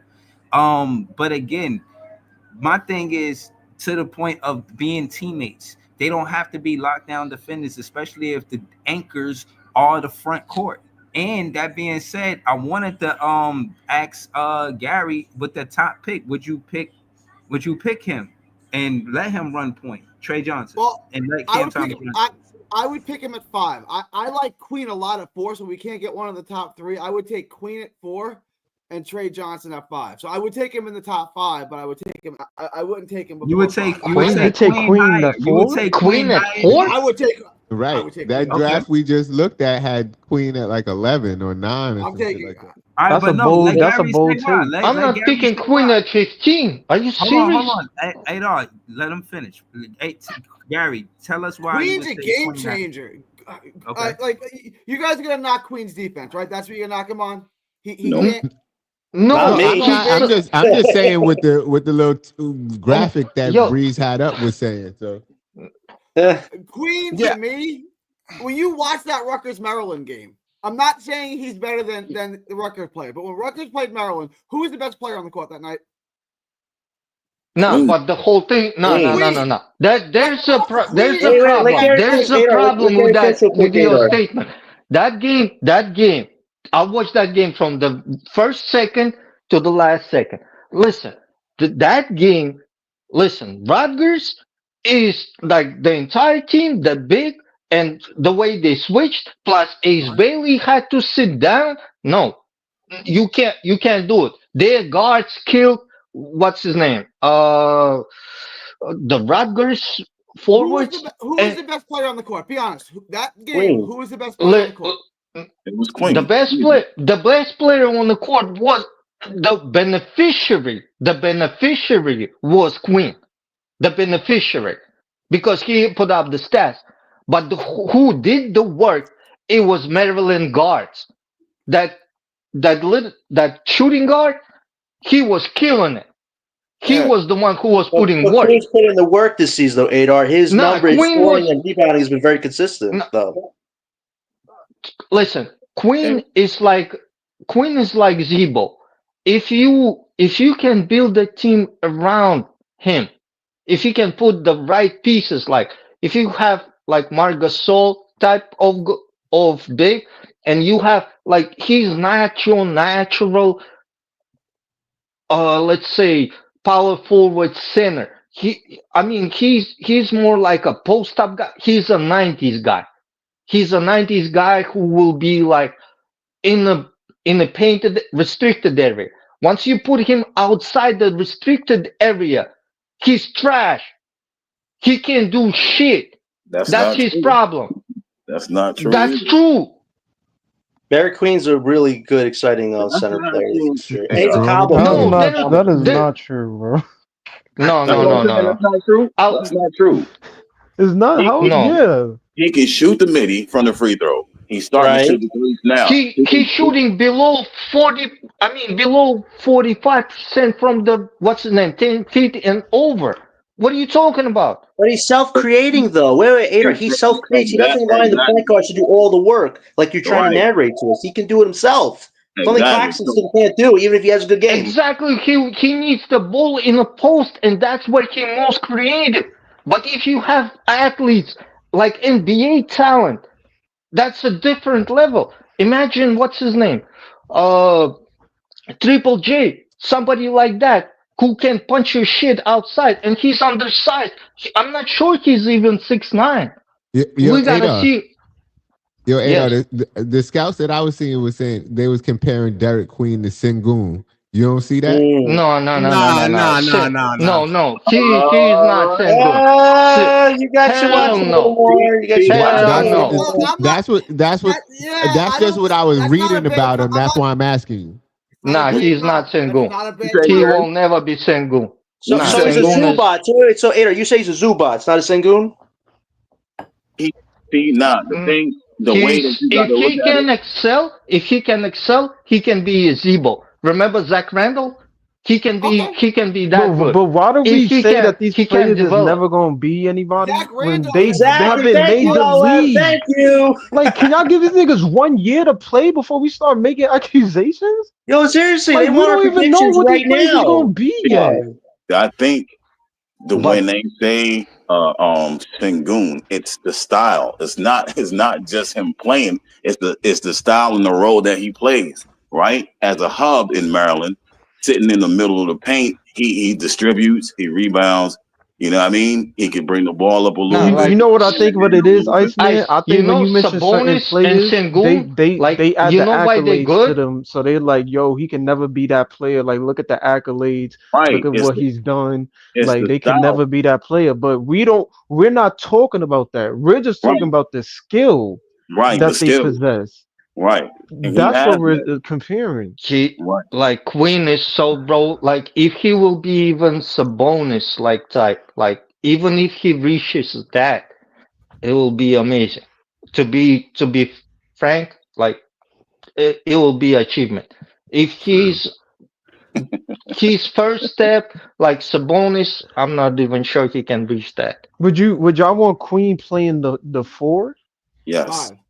I would Yeah, do. he's I would do. undersized I would do because 4, he's but not he's 5 if you 6'10". have to. He's not. I think he's 6'10", too short to play the 6'9" and 4. under. I mean, play the 5. Yeah, I want he him at the doesn't have 4. athleticism like that. He's a below He's the rim a player. combo big though. It could be situational. Is what we're trying to say. It could be situational, and that's That's why advancement. he's not going in top 10. He won't okay, unless some I'll give you dumbass that. GM That's the will best. jump out the window. That's the best argument about him is he's a tweener. Would you guys say you guys would say Yeah. he's more of a 4 than a 5? That's going to be the Yeah. argument against him. I guess is he's a tweener. I would take Kaman over Queen. I'm Hell not even yeah. gonna lie. Kaman needs time to develop his offensive He game. I needs think time that as the a raw rebounding and prospect, defensive but skills. Kaman got highest ceiling though.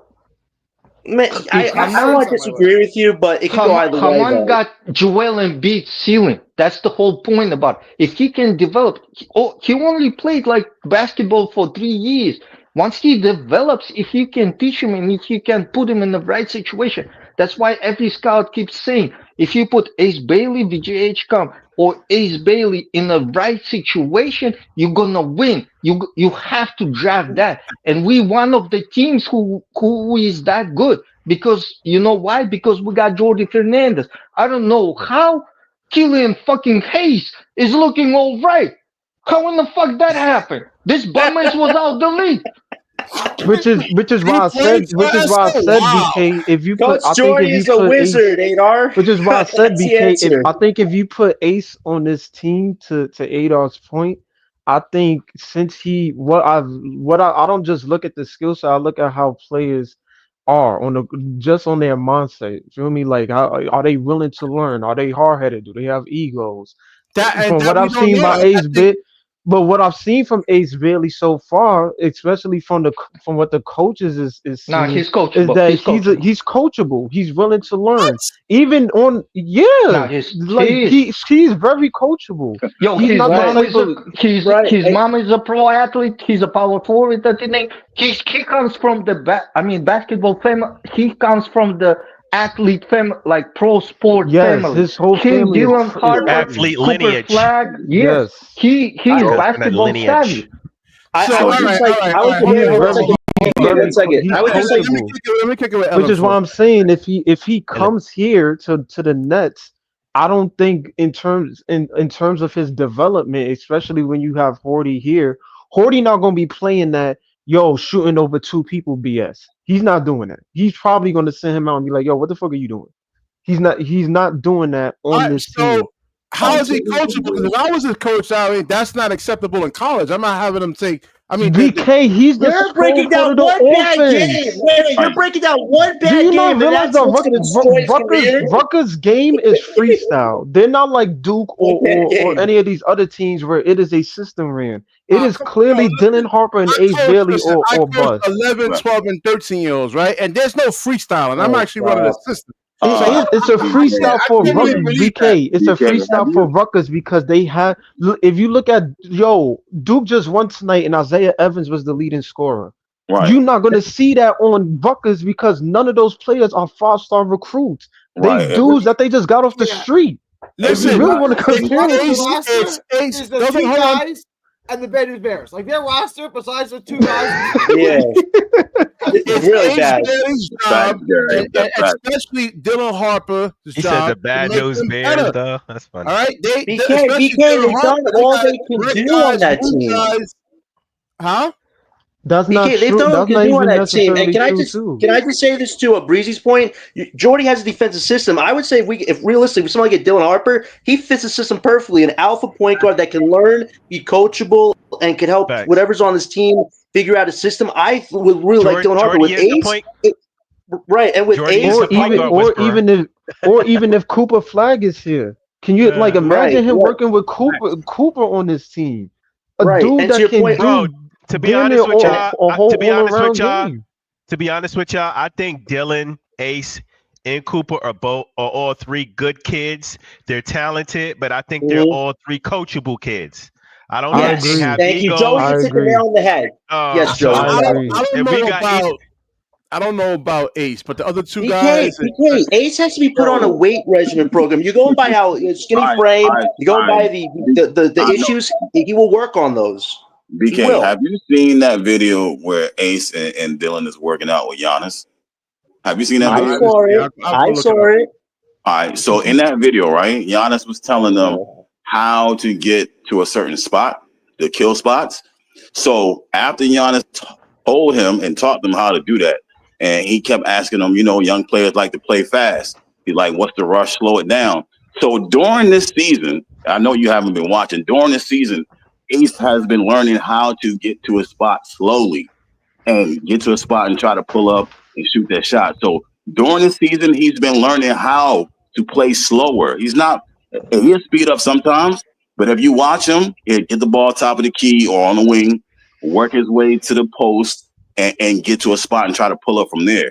So he is definitely coachable. So is Dylan, because they both said the same thing. They didn't understand how good and spots on the floor and stuff like that.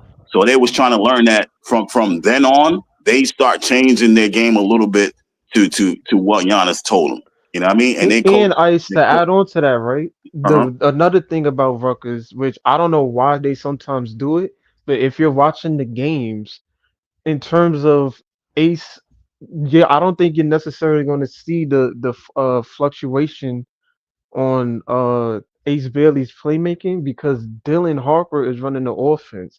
And then Oh, on this is top when of Dylan that, was good. Dylan Harper sometimes um he's taking the majority of the shots. Sometimes that's to where Ace Bailey is sometimes in the corner the whole game. where Facts. they shutting him out the offense. I'm like, yo, what y'all doing? I'm highlighting That's when one of the Dylan Harper was that's hurt. one of the that's one of the privies of being the point guard. You get to control the pill, man. Like the Rock. Exactly. You know what I mean? Like So, if y'all been watching the games, Harper has taken more shots than Ace really the past few games. Facts. But Right. but hold on. You know what's it's important to say is that they know to stick to Ace Bailey. You know how some defenders they cheat and they'll try to double whoever going to the paint, like a Dylan Harper. He trying to get downhill. They'll leave the shooter in the corner to double Dylan Harper. They know they can't leave Ace Bailey open. I think it's either a good play or a great play. Breezy, come on, man. Oh no, And can I just say? Can I just say to Ellen's? Hold on. And again, my point is that both of those guys are shot creators. We have to get a shot creator. If Jordy Fernandez defense is going to be this tenacious, this ferocious, you got to give him some offensive side of the ball shot creation, because even the X's and O's that he draw up is good, but everybody knows that shot creators, when the X's and O's don't work, they start creating their own shot. And that's how you keep the offense running. So that's my priority. Breezy, you gotta be efficient though. That's the thing. I gotta see if he can do this against like the Jaden McDaniels, the Jared Jackson Juniors. Because that's what's gonna happen, man. And then you know how he's gonna do that, BK, when he gets drafted. Right. That's how you're gonna see. I gotta see if he can do it against those guys though. BK, he's going to be put on Wait, BK, you know what's been great about Coach Jordan and his staff? They have these guys on great regimen programs. You see the training they did this past summer? They said it was the most ruthless training they ever had in Brooklyn history. If Ace is on his team, his conditioning, his physical level is going to go up over the next 2 years because Jordy's going to get him stronger. So to say that the Ace right now that is inconsistent, which I agree with, to say he's not going to get better, that's where you're wrong. Oh, no, I didn't say that. I still have to see it. On this team. I have to see it. I mean, this team, I mean, he's 200 pounds, man. It's a small we got to see it with all of these team players, as a program. Right, it's not just Ace. Like Dylan, like Cooper's 205. Like we got to see it with all of these players. The only NBA built player right now is Dylan Harper. He's more so got the NBA body 6'6" and 6'6", 220. So realistically, he would be the most NBA ready prospect out of the both of them. But it's still a question with him because in the near future, who knows what these guys is going to be like by 2031. We gotta wait and see what these guys is gonna become. Do they got the potential to be a bust? Probably, but probably not. Number 2 pick, right? He's a number 2 pick, and he got shipped around from so many teams because nobody wanted him. He was with the Lakers. They traded him to the Nets.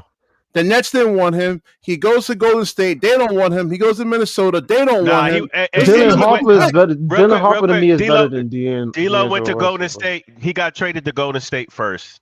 And then he went to Minnesota, and then he went to the Lakers. But D'Lo didn't have the size and the defense that Dylan Harper has. Right, LM, right.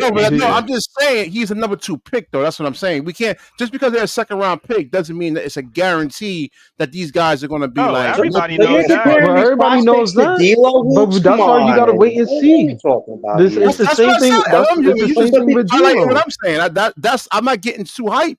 Because I love D'Angelo. I'm like, yo, D'Angelo's nice. And then the more I watch him, I'm like, nah, man. I see why he's getting traded all over the place. This is your thing. You don't evaluate the skill sets these young prospects possess. I could tell you right now, Ace, Cooper, and Harper, they have different skill sets that D'Lo wishes he had right now in his bag. True. That's what you're missing. I think Dylan is a way better player than D'Angelo Russell. To be fair. I think Dylan is more physical. Yes. He just you're talking about Dylan Harper. You're talking about like Kate Cunningham, that type of point guard. Yes.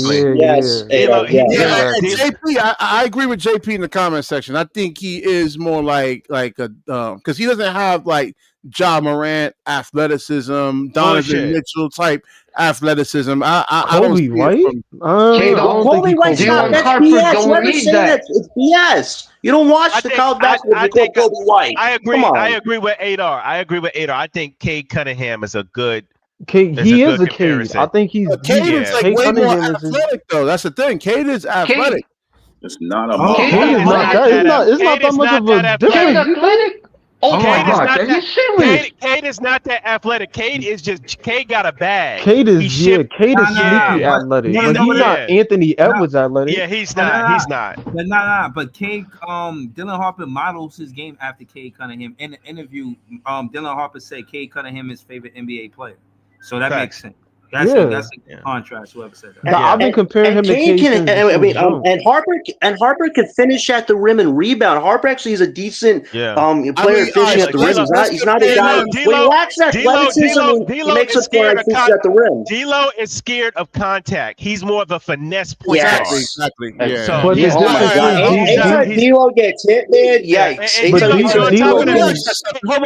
And another reason that analogy is wrong is because Dylan Harper plays defense. D'Lo doesn't. Yes, thank you, Joey. Like this guy doesn't watch. No, D'Angelo can't play defense. He just doesn't have the foot speed. I think he has like 2 left feet. He just can't. I mean, he can't play defense. He's not. He's just gonna get overpowered, man. He just can't. D'Lo is somebody at the point guard position who can be targeted.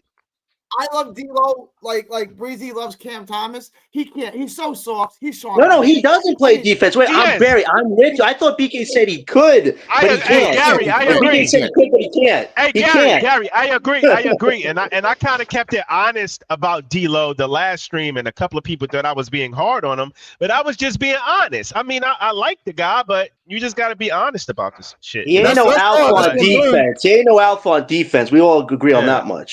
He ain't no alpha on defense. Let me ask you something about Dylan Harper. Like, Donovan Mitchell can dunk on a 7-footer. Like, he can explode through contact and actually dunk on like a Brook Lopez, who's a good rim protector. Okay. Harper does more than dunk. You actually watched him play on the court. He can shoot the three. He has a great mid-range shot. He can finish at the rim. He has more in his bag than you think he does. John, BK got an athleticism fetish. It is a. Yo, he does. Oh my God. He finished like Ben Simmons. Oh my gosh. No, BK. BK, hold on. John, BK, for a second. BK, if you ask him, can Dylan Harper dunk on the centers? Yes, he can. He did that. He has I agree with LM. He's like Cade. He has sneaky athleticism. Yes. He doesn't have Anthony Edwards athleticism. He's not gonna jump like a John Moran. He's not doing all that. Jay. He's savvy with his athleticism. Like he ain't gonna blow This is the word. This is the word. He's crafty, and he has sneaky athleticism. Yep, that's it. There you go. That's a good way to put it, Joe. That's a good way to put it, Joe. Because if you look at Jalen Brunson, I mean, his footwork, he has like impeccable footwork, right? But Dylan will bully Jalen Brunson. Hell yeah. Dylan will bully Jalen Brunson. Oh man, he's tough. BK, have you seen Dylan look like a grown man? Dylan look like a grown man. Did you watch the Knicks versus Pistons? He abused them. Yo, he abused Mitchell and he abused Brunson. They had to, every time OG Anunoby was put on him, he was like, yo, switch, give me Brunson or give me Mitchell. He has the fuck out of it. Are you serious? SL, he has to carry an offense. You can't ask him to go out there, play. And that's what Dylan Harper does. You just said he's a physical player, BK. You just said he's a physical player. Now you said he has to carry the offense. He just had 32 last game and they won. Exactly. Dylan Harper is a. I'm sorry, SL. You won't stop talking, man. Like, I'm not yelling over y'all tonight, man. Basically, what I'm trying to say is that dude is 6'6", bro. They're gonna hunt Jalen Brunson. I'm not giving Jalen Brunson no props just because he's a Knicks player. Simple. And at the end of the day, he gets hunted on defense. And they are at a disadvantage, bro. And they can't stop nobody. Regardless of how tough he is, they gave up 140 points. 140 points. So Jalen Brunson is part of that. So regardless of how tough they is, they lost their identity by trading away pieces that gave them defense and bench help when Brunson went to the bench. Regardless how tough he is or good he is, he cannot, bro. what they asking Brunson to do is too much. It bit off more Can than I he can can I, do, bro. can I give my analogy of Brunson? Brunson is a poor man's Trey Yes, from Trey Atlanta. That's Young. what Trey Yes. Young. He's a poor man's Trey Young. That's what he is. Real rap. And All he does if is get Dylan to the was, free throw line Jalen now. Like, Brunson I don't is know. That's what I'm 50 saying. If times Dylan was better our than point, Trae Young. if Dylan was our point guard, How is he like 50 I Nah, can times even better? we're going to imagine the playoffs. We're if going to the playoffs. If Dylan was our Dylan point tonight guard is and our point guard, we was Hold facing on. the I we're gotta in Knicks. the hear this playoffs. shit. Gary, how is Brunson 50 times better than Trey Young? He can carry a team in the playoffs on his shoulders by himself. Like what he did in the playoffs was reminiscent of Kobe. It was 40 any which way, however you want it. Pull up, get to the spot, get to the Bro, rim, and Trey one, Young, shoot Trey threes. Young had Trey Young did the same thing against the Knicks. What are you Yeah, but he talking was about? manipulating. yeah. That's when they were giving Like, Trey Young a lot of And, those and, calls. and Gary, what happened in that series against the Pacers, Gary? There wasn't much carrying at the end there. Okay, so Yeah, Trey Young is going to are we really talking about Knicks? Like Yeah, the Gary, Knicks? wait, Gary. Trey Young is the reason Boston lost to Miami. No, Gary, you got to hear this. Gary, Trey Young is the reason Boston lost to Miami. If he didn't win those 2 games, if Boston would have swept them, but Trey Young didn't want to go down, crying. If they would have swept them, they could have beat Miami. let Because me what just Trey Young say did, this. Hey, I got one better. Miami was able to beat Boston. I got one better. Trey Young ruined Ben Simmons' career. Yes. Top one moment. There we go. The main, I think the main thing to add though is the fact that if you add the boy? if you I don't know, but if you add Dylan Harper on this team and we facing the Knicks, that is going to be a mismatch for Brunson, and that's chicken dinner all day. There is nothing that he's going to be able to do. And I think Detroit could beat the Knicks in the first round. I think Kate Cunningham could do something crazy. Just watch out for that. No, I think Detroit, the defense, like in the backcourt, the Stewart, Durant, what's his name, Oscar Thompson. Yo, that shit is crazy. I'm telling you, I think Detroit can upset a team. I'll tell you one thing. Hold on, real quick. I'll tell you one thing. Detroit got physicality. They got young. There you go, Joe. There you go. They're talking about bad boys right now because Oscar Thompson, Durant, and Stewart, they punching the shit out of everybody. They got youth. They got athleticism. They got physicality, and they got Cade. So and Jaden Ivey might be back too. And Jaden Ivey might be back just in time for the playoffs. Nah, the whole thing about it, Beasley and what's his name, Tobias Harris, they like veteran leadership to that young core, but them young kids, like, what's his name? I don't want to say. I mean, I'm not going to diss Detroit. I know a lot of people. Kate, Stewart, and everybody else. Yo, every time people come into that paint, Durant. slap the shit. They slap the shit out of the people. And I've been watching them. I'm like, what's going on in Detroit? And Durant too. What's the kid? The big guy's name? Durant. Durant. He will be slapping shit out of people. They like bad boys reincarnated right now. They're sneaky good, bro. They're sneaky good, like on some dark horse type shit. I wouldn't be surprised if they eliminated a team in the first round. That would be wild. If the Pistons did that against the Knicks, that would be wild. Be the what's his name, Orlando Magic or New York Knicks type of team. They can beat them. I don't know about. I think Boston and Cleveland, they get them out of here.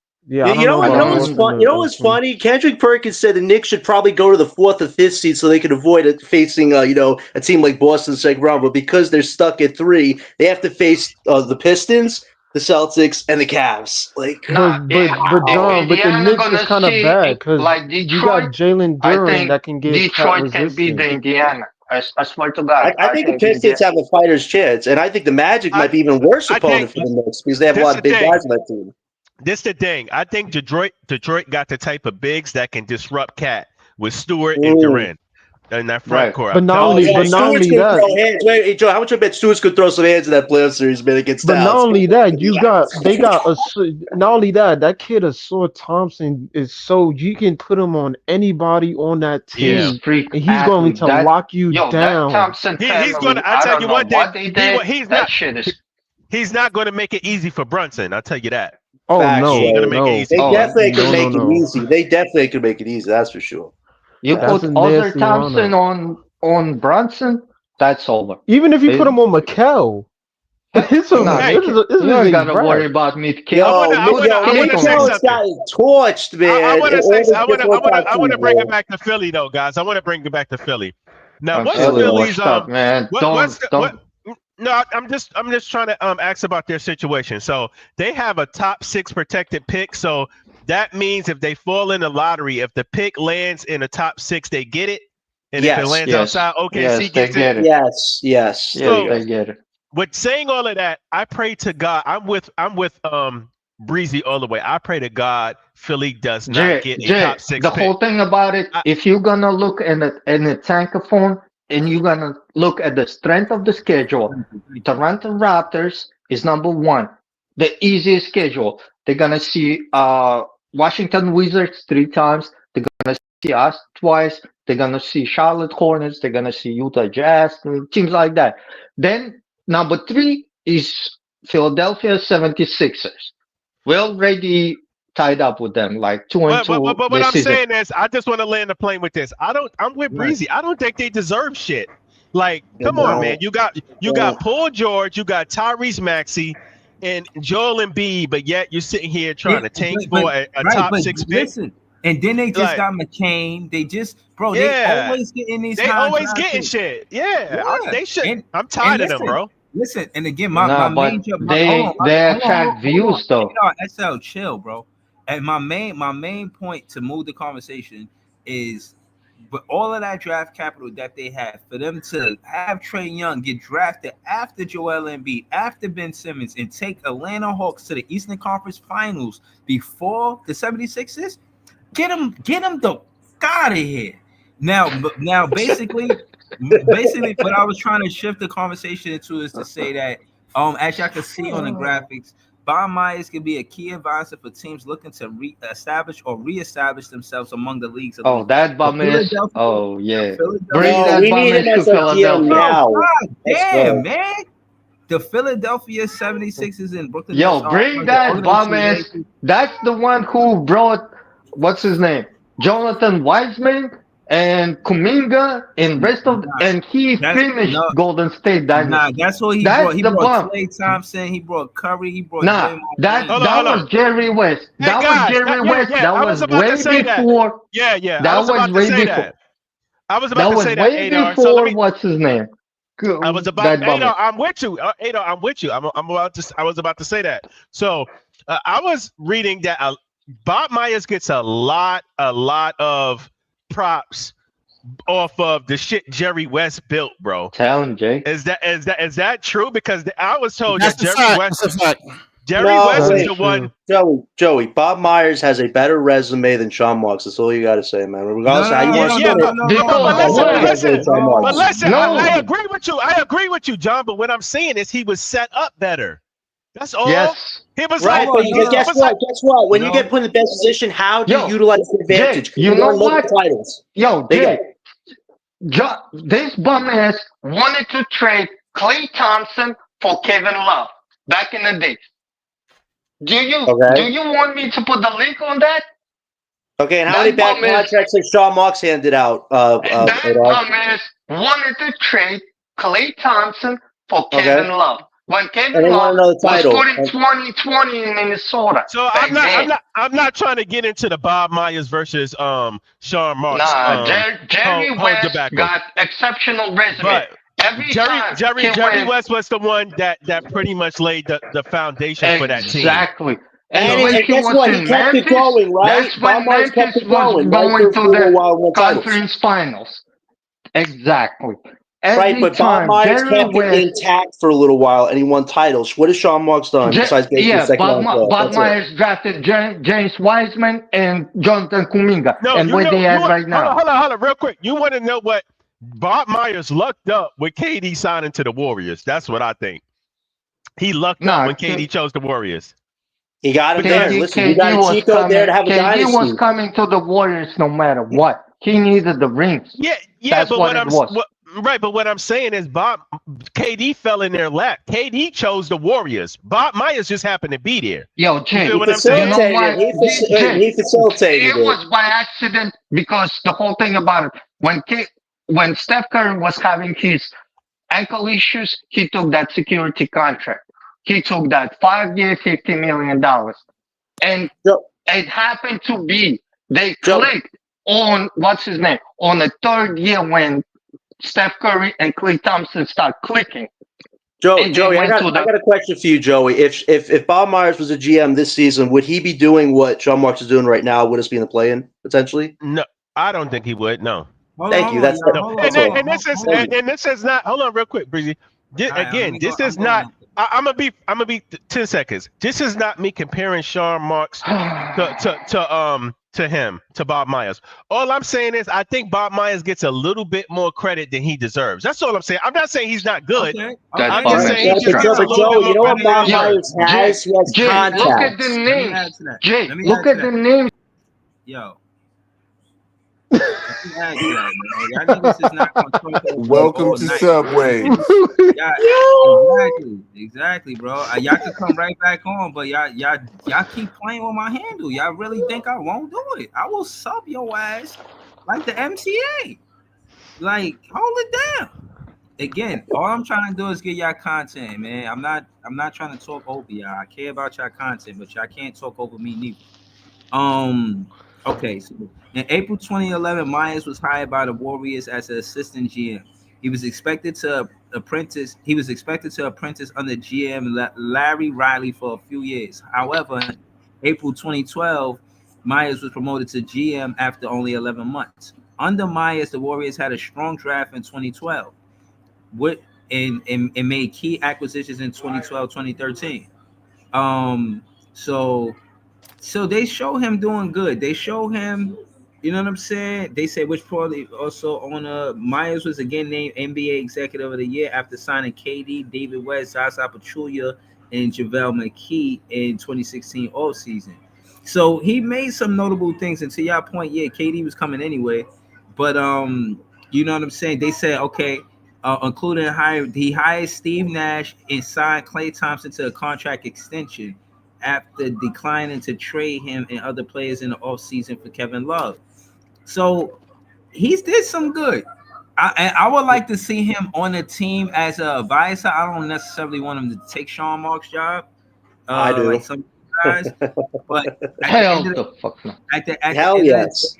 Him being here at any capacity will be a good thing for the Brooklyn Nets, in my opinion. Breezy, you know, Breezy, you know what the difference is? Bob Myers is actually a businessman with contacts. He kept that thing going. Like you said, he avoided that Klay Thompson Keller thing because he wanted Thompson to be part of a championship dynasty. And you talk about the bench pieces he signed, he got the right bench pieces. Bob Myers got the DeAndre Family Yo, do you hear yourself? No, I heard you. You're not making sense. Okay? No. Bob Myers did a great job. Yeah. Chill out, y'all. What? Come on, dude. Stop. After all this championship, this bum ass got fired. He was a dynasty. He was part of a dynasty. What are you talking about? He actually won multiple titles. He didn't get fired. He quit. What did you do with Sean Marks? Mr. Smart Guy? Fucked up the whole shit. No, he didn't get fired. He quit because he didn't win. He quit? Where's the Golden State right now? Yeah, he stepped down. He stepped down because he didn't want to break up the dynasty. He was part of a dynasty. He did his job. But to be fair, it kind of looked like he ran away a little bit. I'm not going to hold you. You know what? He did the smart thing. The ship was sinking. He did his part. Yeah, and he ran away. Now, he's looking for a new opportunity. Wait. Don't do that. He said that he quit because he didn't really want to break up the dynasty because he built real bonds with those guys and shit like that. That bum ass is a wait, hold on. Jay makes a lot of good sense. Jay makes a lot of good sense there. Hold on. He was saying that he built real relationships and bonds with those guys, and he knew he was going to have to break it up in order for them to get to the next level, and he didn't want to be the person to do that. Right. You know why, Jay? You know why?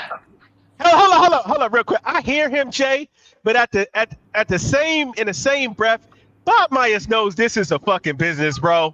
He been doing this shit a long time. Nigga, I they won hear him. mad championships together, Yeah, nigga. but Yeah, but at the and he same also time, bro, protected his come on, man. resume. Wait, Jay, but Joey, to Jay's point, he protected his image or resume of not Yeah, he breaking up the ringed it. dynasty put together. That's a smart thing. Exactly. What did Shawn Marks do? He had to trade away the big three because they all hated him. Okay, And you way want that different, bitch way ass over different right here there. to fuck up the whole thing? The Oh, fuck why are out you of here. blaming Bob Myers for that? He won a dynasty, Okay, Because so he you- fucked titles, up Adar. the lottery. Wait, so let me He ask y'all. fucked up So the let me ask y'all a future of the question Golden then. State. What are Adar, you you're talking just about? yelling to yell now, Adar. You're not bringing any So context let to me the ask y'all. table. Let me ask y'all a question then, right? Would you uh-huh. rather Bob Myers in our rebuild situation or Shawn Marks? Bob Myers, Shawn 100%. Myers. Hell no. John So Mark, my God, let we're me playing just say this. situation. Let me just say this. If Bob Myers comes Losing here, it. if Bob Myers comes here, he's probably gonna have the position of president of basketball operations, which means he's going to be over Shawn Marks. So that puts another Well, hand in the Sean pot. Marks is still a governor. No, he would Don't be the forget that. GM. He would be No, the GM, no, I'm just telling you Facts. that Sean Marks is a governor on this team, so he's the governor and he's also the GM. He bro. should get. He should That's He a step that's governor? down Oh and let my that's Bob going to Myers god! run be the ship. He yes, should No, but do. it would he's have. correct. What I'm saying, it would What's the have to name? be Sean Marks. reconstructed if Bob Myers come here because usually the president of basketball operations is over the GM. They play a Joey, they, if Myers was in charge, Who got what's his name? Think something going on the back. Joey, if Myers was in charge, Johnson and Claxton would have been traded at the deadline. He would have found so ways to move so those guys and get cap listen to what I'm space. saying, guys. Some teams got just a GM like we got. Some teams have a GM and a president of basketball operations, and then the owner. You feel what I'm saying? Like the president of operations is over the GM. So some teams don't have that shit, some teams do. But with that being said, either it's going to be another hand in the pot with him and Cy, or Cy is just going to be hands off and let Bob Myers run everything with Shawn. And that's So why Hold Bob on, Myers hold on. should be in charge, Joey, because he actually has a business mindset. I don't think Right. Joe and Sean know how to run a basketball team. Bob Myers Listen. actually has experience behind the scenes and in front of the scenes. Hold on. It seemed like he drafted Draymond Green. He had something to do with that. Yes. Curry was already there, and I think Clay was already there. But for what it's worth, that system worked. I mean, he is the lesser out of the 2-3 players. You would argue, but bro, he drafted a player, and they had a dynasty. It is what it is. Exactly. And again, the bigger part, which I think was the elephant in the room, nobody had the withdrawal to basically trade Draymond Green. Draymond Green was probably giving way too much pushback for the trade. Like, nah, I don't want to get traded unless I'm going to LeBron or some diva shit. Case in point is Bob Myers. Why have the headache? Bob Myers is like, why have this headache? I could just retire, get him back. I already did what I came to do. I got 4 championships. I think he did the right thing. I think he did the right thing by stepping away, bro. I think he did. Yo, listen, I want to say this before y'all go. Quitting the head is not the same as quitting. whoa. You good, Breeze? Quitting ahead is not the same as quitting. He right. Yeah, I want to hear the analogy, Yeah. that shit analogy. No, but I feel what he's saying. It's like, And to be fair, guys, real quick, Shay, I'm cool if Bob Myers came here. I'm all for it. I'm cool We need with it. it. We need leadership, Joey. Let's be honest. We shouldn't even be in a playing situation right now. What Shawn and Joe are doing is malpractice. It really is. You trade away valuable assets for 2 valuable assets, and if you can't grow that into a top 3 pick, what was the point? You can't justify something like that. Bob Myers But wouldn't have done that. to be fair, Joey.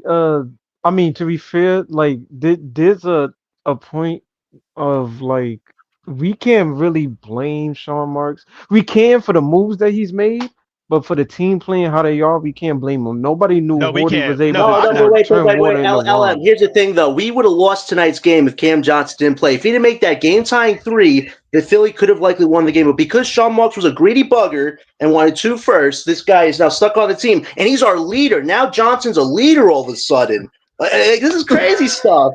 Hey John, bro, did you can't hear even what? say that. If he wouldn't have made that, somebody else could have made it, bro. No, who would have made that shot? Jalen Wilson would have made that shot. John, did you Nah, hear? Jay, come on, man. Did you hear what Did you guys Well, hear Yo, what Sean CJ Marks was said? cold yeah, all night. not He only did I made hear what one he shot. said, he needs a doctor, Joey, or a psychologist. No. One or the other. He said they asked him about CJ. They was like, why? I mean, why? He said, why you ain't trade CJ? He said, we like CJ. That's what he Yeah, said. We yeah, like but Cam. We like Cam Johnson. Where are the Cam Thomas guys though that want Thomas to be leader? I thought if Thomas was the most valuable guy on the team, he would be the leader. Johnson's the leader. Come on, this is crazy. I How is think they do it. Johnson a leader? I think they do it by committee, though. I Like, mean, like Johnson doesn't even have that personality to be a leader. He's so dull, and because of that performance, he called it 3-point performance. He did fantastic representing us. why Come y'all on. keep talking about that 3-point performance? That shit is minute. Like, Sean okay, Marks like was praising it though, Joey. That's the crazy yeah. thing. He said it's I mean, I just fantastic. don't care about shit like that. That's all optic stuff, but that shit don't matter about the team success. I don't care about that 3-point competition, to Like be I honest with wish we had young prospects on this team that were developing the right way. We could all be behind them, but most of these guys just want future deals, Joey, and that's the problem. It's like these guys you. aren't Like, going to be here 3 to 4 I years. just so like I said, man, the only way I see Bob Myers coming here is if he does president of basketball operations, Mhm. or Sean Marks going to have to get fired, and I don't see Sean Marks being fired. So Well, his contract is up this year. I heard something that his contract might be up. So if this Bob Myers stuff is coming out right now, let's just say between the end of the season and before draft night, that date timeline could be a chance where Sean goes out, Bob Myers comes in, because this doesn't feel like this is coming out of nowhere. Bob Myers is hungry and he wants a new team, and Brooklyn's right here. I wouldn't be surprised. Well, as of right now, we are what 11th in the Half the East. game out behind the So I Bulls. mean, realistically, at this point, when it comes to the draft, you just gotta pray for a miracle. It is what it is. Which is It's pretty much, crazy. even if we were bottom three, it would be praying for a miracle regardless. We shouldn't But even be praying for a miracle like this. We could have done this a lot easier, but Marks and Joe believe in friendship and buddy system crap. This doesn't make any Yeah. sense. Hey, the hey, thing, hey, to be, hey, I'm I with think you. as long as the Hawks won 26 games and the Heat is at 26. So realistically, Yeah. I mean, if you can we see 27 wins from this team or 28 Yeah. wins? Yeah. And I don't can I Still say know. enough. something else? Maybe. Can I say something else about the whole Sean Marks thing? I don't think Sean Marks is going nowhere, bro. Because I mean, we right in the middle of a rebuild. Would it really make sense for them to get rid of him right now and just let Myers take over right in the middle of a Yes. rebuild? It kind of does. I think Marks kind of did what he had to do, right? He traded some of the vets. He said, "Oh, I made little moves. I want to position this team flexibility-wise." Well, let Bob Myers, a businessman, handle the flexibility side. Hell, let him draft the 5 prospects or use the 31 picks to move up and down this draft. Like what Bob Myers has is he knows how to get the assets together. Where Sean Marks, I think he can visualize things. I just don't think he knows how to get it done. That's the problem. That's the problem. Like, we need a guy that actually is a man of action, not a man of vision and crazy riddles. That's not going to get us anywhere. Another thing we have to also be wary of. Have we ever seen Bob Myers actually reconstruct the rebuild? Well, We've Breezy only just said he was part of it a bit with the drafting with Draymond, so he was there a little bit. We've only seen him like when the Warriors was already on their way up. You know what I mean? Like, we haven't seen him really take a team from the trenches and rebuilt it. I mean, I'm not knocking Bob Myers. I'm just a little skeptical. You know what I'm saying? What about the last Warriors championship one, right? They drafted Jordan Poole, Kuminga, and who's that guy? Moses Moody, right? Nobody thought the Warriors were going to win a title that year, but they hit it. They found that stride, especially when Clay came back. I will say they had that core and they had a great depth of guys. Andre Iguodala, he was such a great vet for the team. Like, Bob Myers pulled that off somehow brilliantly. Yeah. Like, that to me is what he could do. What impressed me was the Andrew Wiggins trade, because that resulted in a championship. And him making that move, a lot of people like Andrew Wiggins. What? They laughed at it. And actually, Andrew Wiggins was an integral part of that championship run. Didn't he win did he win MVP or some shit like that? I know he went on a rampage on that and during that playoffs. I think he played very well. They gave him something. Yeah, but he actually became a corner piece of that championship run.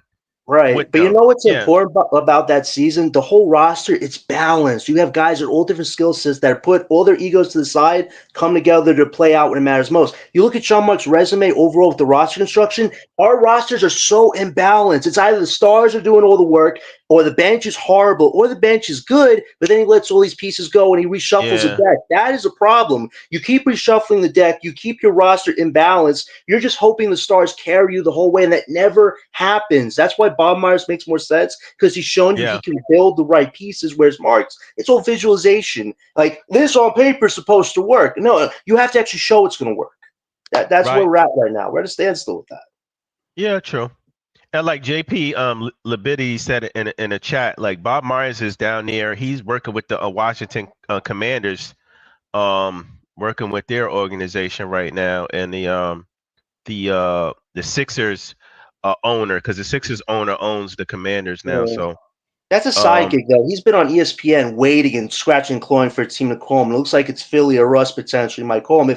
If he calls us, though, I'm ready to send Sean Marks anywhere but this team. Let Bob Myers take over and let him show you how businessman conducts business. I just don't think Sean Marks yeah. has a business IQ. Just his moves don't make any sense. This guy demands things from a whole bunch of people, but when people look at him, they're like, yo, you had 3 stars walk over. You had a role player demand to go across the bridge, and then your first-year head coach tells you we're not tanking. How could Well, anybody respect somebody like that when his well, reputation is that, I you know? say that to say this: Philly, the Sixers kind of got the inside track on Bob Myers because they're, Mm. like I said, their owner works with him right now with the Commanders. I feel like the only way we could get him, pry him away, is if so I got to open up the pocketbook, man. He got to open up the purse, And guess take the what? check, Guess what? He's got that.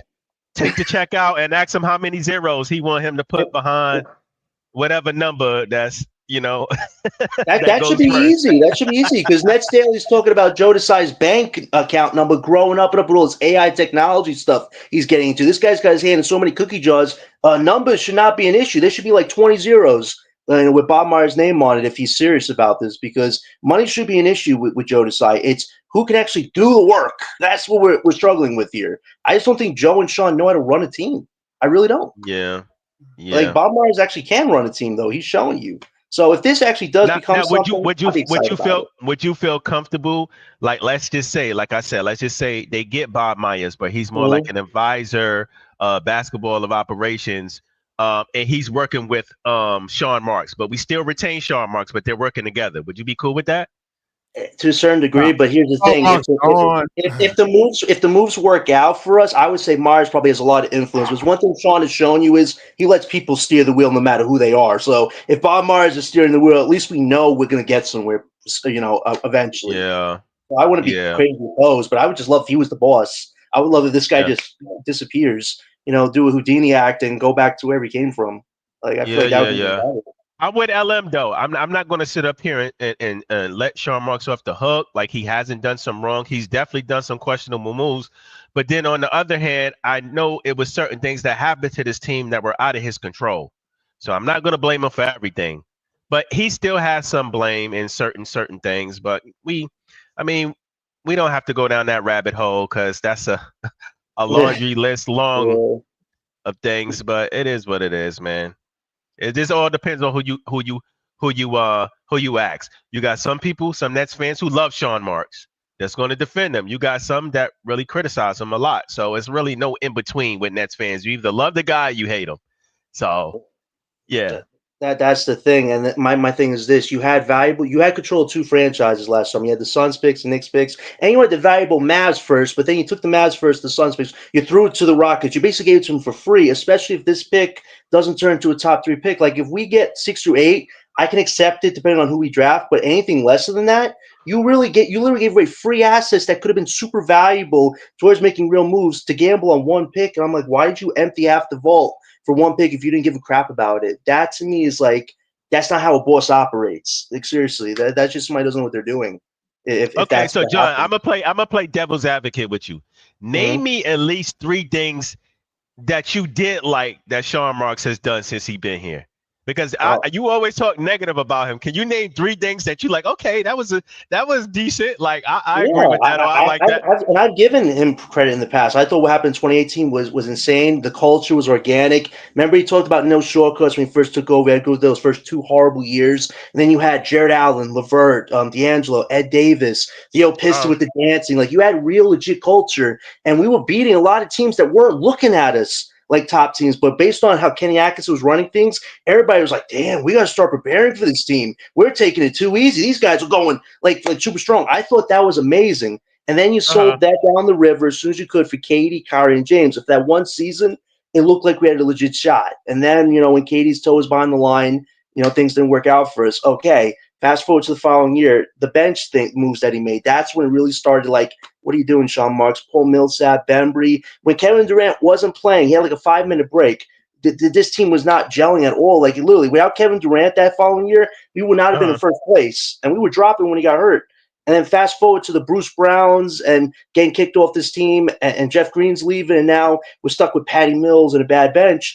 And I'm like, damn, Sean, what is going on? And then the Kyrie thing, I was kind of over Kyrie at that point. But if you're going all in with KD, you decide to amend things, just give Kyrie the bag at a certain point. But then Kyrie wanted, his thing, his cake and eat it too type stuff. So I understood breaking it all up. And I got to give him credit. Getting 31 picks for KD and Bridges, that's something that rarely happens. That is like that would have happened if you were a Pistons team, a Suns team. You would have been lucky to get maybe 10 picks back, but to get 31 picks, that was impressive.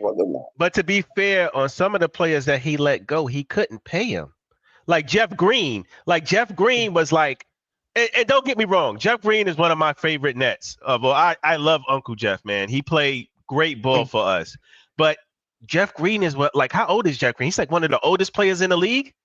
Yeah, but when he was with the Nuggets, he was still killing it. The Bruce Brown one probably hurt me the most because for 2 years, Brown actually literally developed. Remember, he had no offensive bag, and he became a great defender, rebounder. He was like our Swiss Army knife guy. That move, that was a big loss. John, that move I didn't like because I think we should have kept Bruce Brown over garbage ass Patty Mills.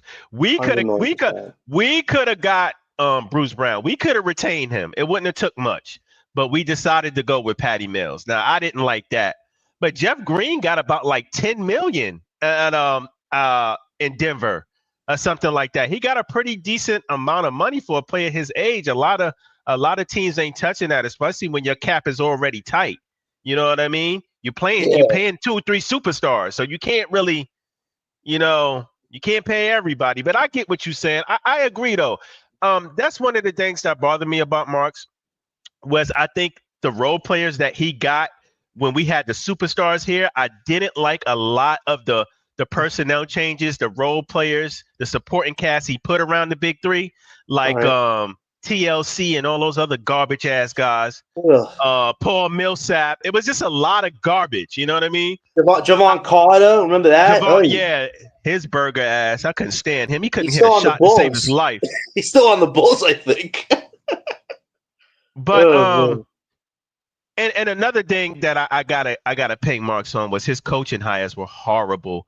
After Kenny, man, like Steve Nash and Jacques Vaughn, he just doubled down when he hired Jacques Vaughn after Steve Nash. Like that was bad.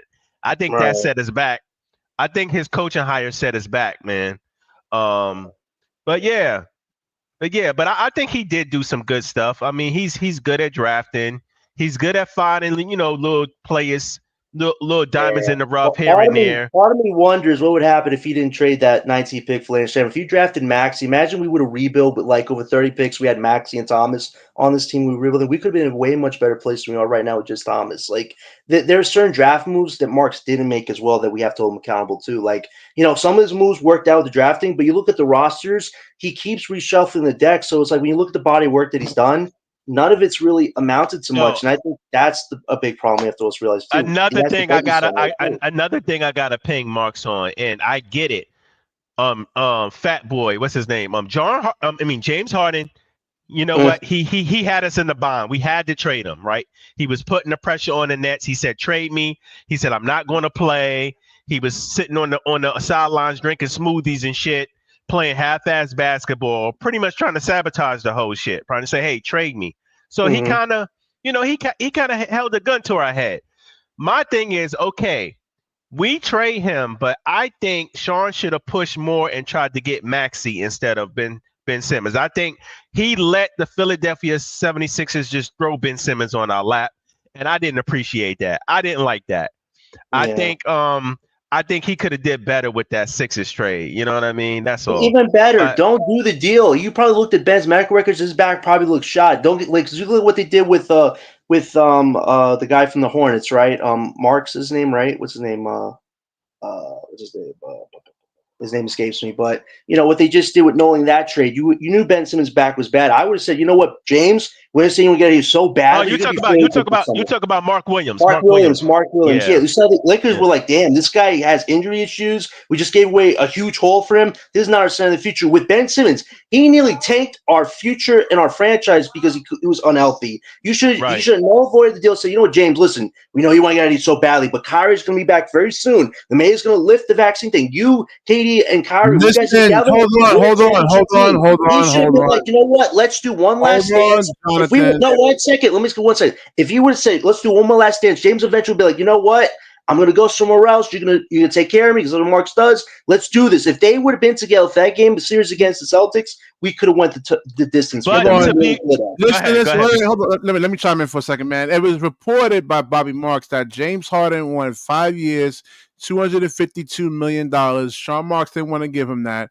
Shawn Marks was only willing to give him 3 years, 161, and that's why James Harden left, man. Well, it had nothing to do with the vaccination thing with Kyrie or anything like that. He just that played a part because he said I was going to give Kyrie the vaccine myself. Remember the game after the Bulls, the last time he played? He said I'm going to give it to myself, and Kyrie's like, I'm not doing that. No, to be fair, out of his own mouth, he said it was just too many inconsistencies, and he felt like it was a lot of people in the organization that weren't serious about winning. I personally think James Harden came to Brooklyn to ride KD and Kyrie's coattails to a championship. He did not come here to carry. He did enough of that when he was with the Houston Rockets.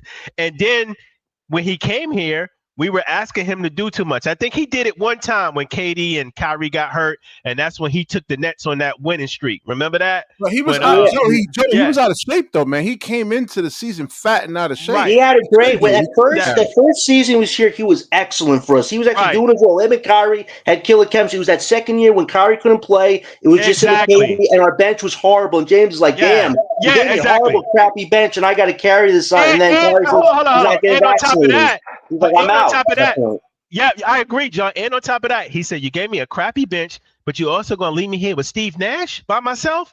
Oh, no, I'm out of here. You know what Kevin Durant said? I want real practice. This guy just lets us get shots off. We have no practice with these. That's the seriousness that they were talking about. Remember, Philadelphia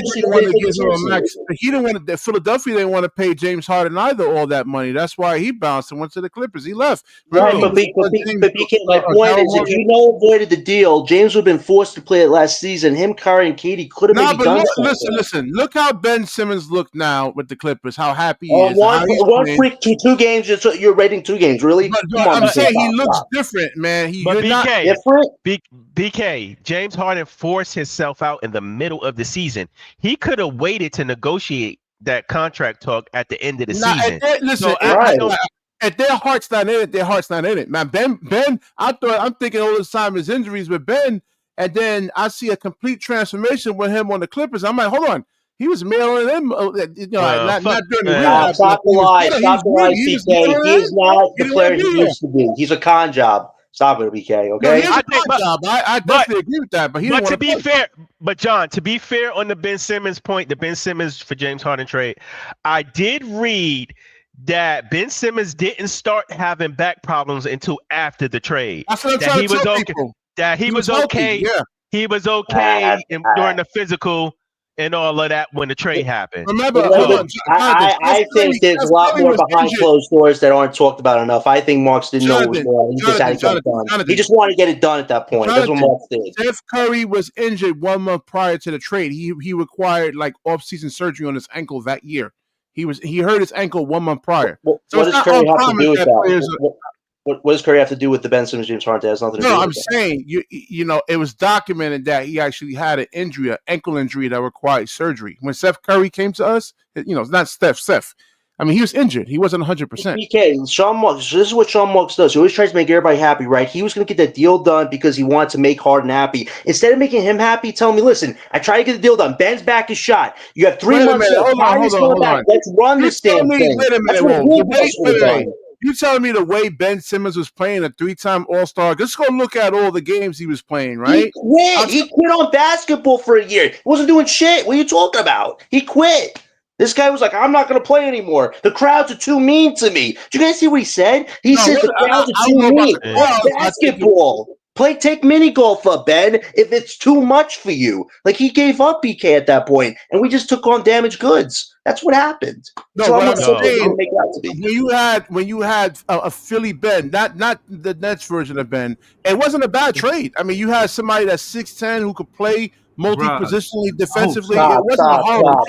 Let Breezy step in here, please. Stop. Hoops. I can't let you cat for Ben Simmons on my channel, bro. Thank you. No, listen, Breezy. Let me finish. I'm on some fuck Ben Simmons shit right now. I'm on some fuck Ben Simmons shit. Okay, but when he came to the team, he was injured. He didn't play. He didn't want to play with KD in the playoffs. Everybody was hyped for next season. He wasn't available. 2 seasons, he wasn't available to really play for us, right? Yep. So case in point is, to emphasis, one, he made it the trade deadline so that way he could play with us in the playoffs. He was hyping us up. Maybe he's going to play game 3. Maybe he's going to game 4, drop the whole ball. The next season, he played 15 games. The season after that, we got him up out of here before he could even reach to the end of the season. So I'm saying that to say we never had Philly Ben Simmons. Never. That's a fact. Yeah, never. That's a fact. Listen, No. I'm saying before. And while we on the subject, bro, James Harden balled his ass off when he was over here. He was averaging 24, 11, and 8. Right. But at least he was not that Houston James Harden, man. He was averaging 24, 11, and 8. But like the Houston James Harden, if you're looking for Houston James Harden at that point, that's nothing but greed. He was averaging 24, 11, and 8. That was a slimmer James Harden. That wasn't a fat James Harden, what I'm saying. Harden was Eastern Conference Player of the Month multiple times, and you're saying that he was not doing much. A fat James Harden was giving us 24, 11, and 8. I agree, but like his body couldn't sustain a full season because he came into camp in that Houston camp out of shape. He came in fat. He wasn't like the same. He wasn't. Hold up. He wasn't even playing back to backs. I don't even know how he got hurt the first game of the second round because he was damn near running through the Celtics by himself. We didn't even need KD and Kyrie for that shit. Yeah, we didn't even need them. I think he played better in his first year than his second year. His second year, he kind of gave up on us, though, Leaf. His second year, he played 36 games. He was averaging 23, 10, and 8. That's bad. No. He didn't have that explosiveness. Like he can go ahead and dunk on like 7-footers, right? He had like explosiveness like James Harden, Houston skinny James Harden. Whatever you asking for, anything else you was asking for after the fact is nothing but greed. He was averaging 23, 10, and 8, bro, with KD and Kyrie still on the team. Kyrie wanted money. He decided he wanted money, bro. It was monkey see, monkey do. It was diva on top of diva activity, and that's why the shit blew up like it did. If y'all watch Kyrie Irving, man, we didn't get Cleveland Kyrie. I don't know what the hell that was, man, but we didn't get Cleveland Kyrie Irving, man. I think Kyrie played exceptionally well when he was here. He played very well. When he was focused, I'll give it to BK. When he was focused, he played well. When he wasn't, he played well. I'll give it that. The player I fell in love with Kyrie in Cleveland, I didn't see that in Brooklyn, man. I didn't see that. You got a valid point. I ain't gonna hold you. I ain't gonna hold you, man. It feel like every time we get a star in Brooklyn, they do a con job on us, man. I don't like that, man. Well, that's a problem. That's a problem. No, I feel like the only one that I got respect for is KD, because I think KD came here. He put on his Nikes, he suited up, and if he was healthy, he gave it 110%. Oh, yes, he did. No matter who was on the floor. So that's why I will always give KD his props, even though he forced his way out too. Yeah, but like Kyrie. Kyrie in Cleveland was like a below bro. the rim Giannis, man. He The would just three, go in. all three of them, bro. Outside of anybody else that we got, well, I don't even count the KG Paul Pierce shit.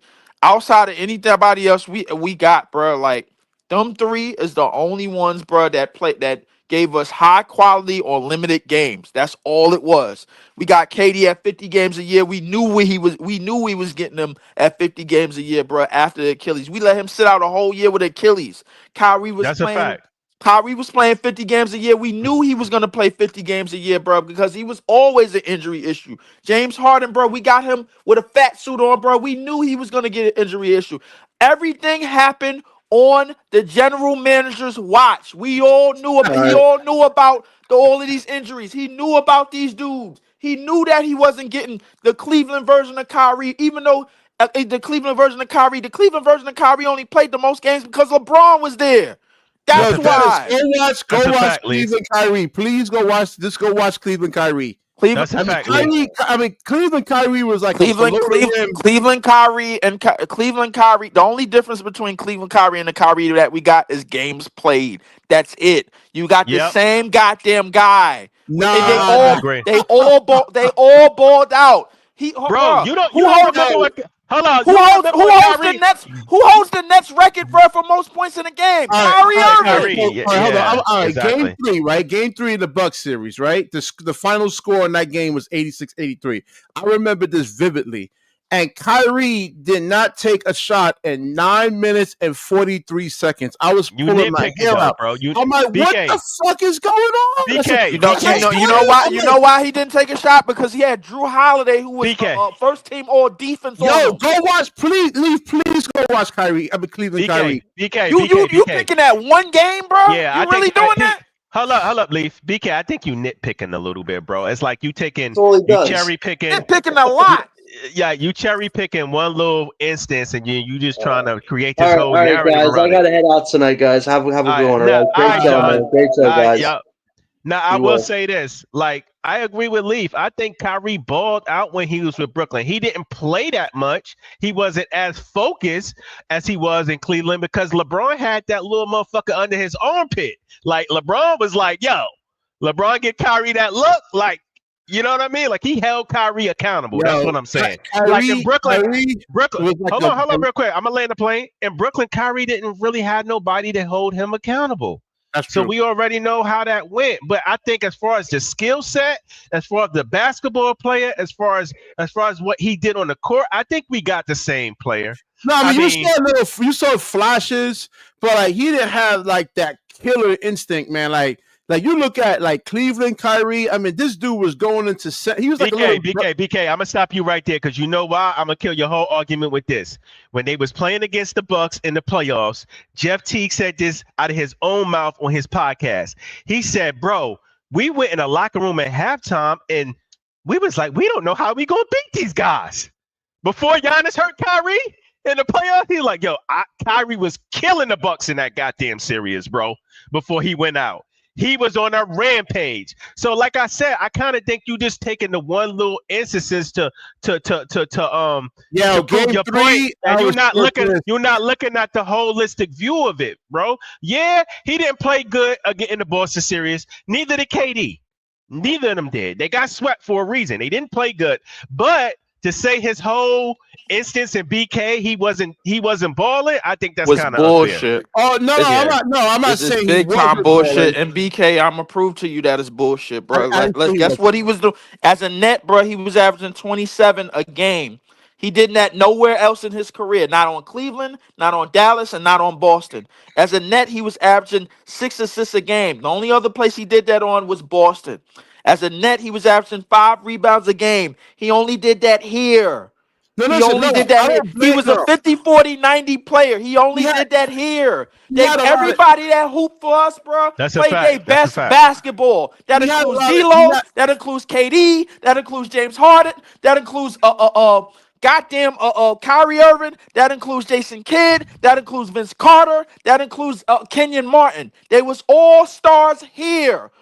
Stephon Marbury was an all-star here. They all balled out for us. Prior to him coming to Brooklyn, he had a lot of injuries, so I don't blame him because he's human. I mean, these guys don't want to have to be going for surgeries or anything like that, man. I don't blame Kyrie. I'm just saying, like that You don't blame him for Cleveland not Kyrie. playing? So you don't blame him for not playing? That's what you No, mean? I mean holding it back some. Like he wasn't doing like trying to go. Like if you watch him like in Cleveland, I mean he put so much pressure on the defense, man. It was In insane, Cleveland, bro, he man. played 60+ games a year because LeBron was on his ass. Yeah. That's why. Guess how many games he's playing in Dallas? He's playing a lot of games in Dallas, 58, and now he's up to 45 this year, and he got 20-something more left. Why? Because Jason Kidd is on him. That's why. It's everything that we've been said, bro. Like when he was here, KD wasn't no leader. He let him do whatever the hell he wanted to do. That's true. I think it's that, but also I feel like after the his BK run, I think that kind of hurt Kyrie's image a little bit, and I think it kind of humbled him.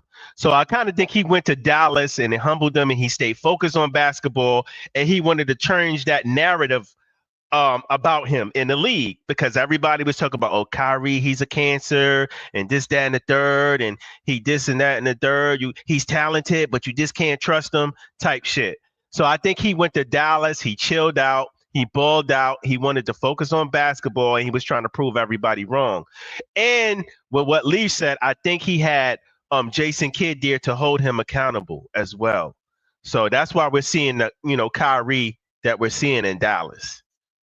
Yeah, I mean, he was like, hold on. I wanted to add that with the Jason Kidd point because, again, Jason Kidd is somebody that's respected as a head coach, and Jason Kidd also is a point guard. It's like so many different reasons that it made sense for Kyrie to be on the Dallas Mavericks. And on that note, it puts him on in the Western Conference. You know, the teams that he played for, all Eastern Conference teams. He played for Boston. He played for the Cleveland Cavaliers. He played for the Brooklyn Nets. This is turning for. This is not a pun. They're turning a new leaf. You know, he turned a new leaf. He went there, and you know what I'm saying. He has. Can I add this in, though, Breezy? Can I add this in? It's a known fact that Jason Kidd was one of the main reasons Kyrie even got to Dallas. You can look it up. I read this. They said Dallas wasn't even really, the front office was kind of worried about it. Jason Kidd was the one that went to the front office and fought for them to go get Kyrie. That is a fact. The only two people in Dallas that wanted Kyrie Irving was Mark Cuban and Jason Kidd. Mark Cuban was the one that wanted him. The thing is, like the league wanted Mark Cuban out, wanted him out of power. They wanted Luka years ago. That's a whole different other story. But he wanted Kyrie a minute ago. He wanted Kyrie maybe 2 years before he actually got him. And then he messed around and got him for kibbles and bits, which was DFS. Listen, all I'm gonna say is this, bro. Kyrie is still 25 a game to this day. He's still him. Yeah, he's still him to this day. Yeah, that's a fact. And I still stand on what I said about everybody that play here. They just played on those three players in particular, Harden, KD, Kyrie. They just played limited games. That's all it was. They balled out when they was on the court. They was just playing limited basketball. That's all it was.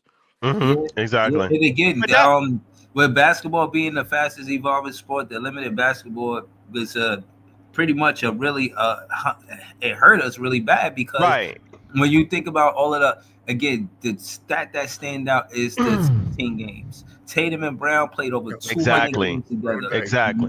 But Breezy, that's my point though. They played like over 100 games together. The better duos played a lot of games together. Exactly.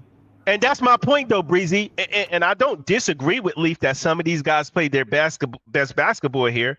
But I say that I feel like they played a con job on us is because I feel like the fans were cheated out of not seeing them really play a lot together. Like the big three only played about 16 games together, bro. That's nasty. Listen, you know what I'm saying? Joey, I agree with you. I'm not arguing that fact, but here's the thing. The front office knew how limited these players was going to be when they got here.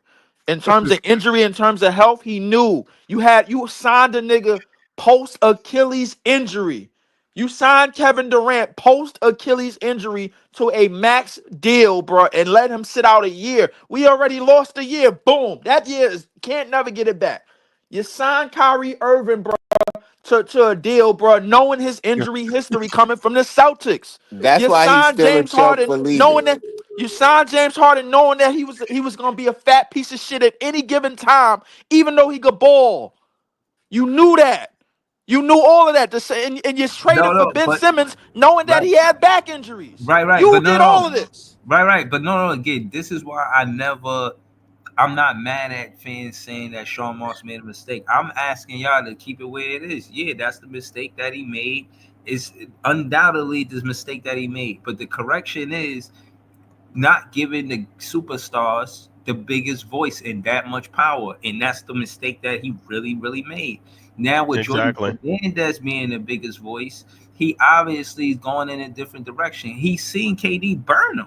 Anytime a player that you wanted on your team could come to your team, but when he leaves, say, I won't play unless the GM is fired, that's a player basically coming at the way you do things in Brooklyn.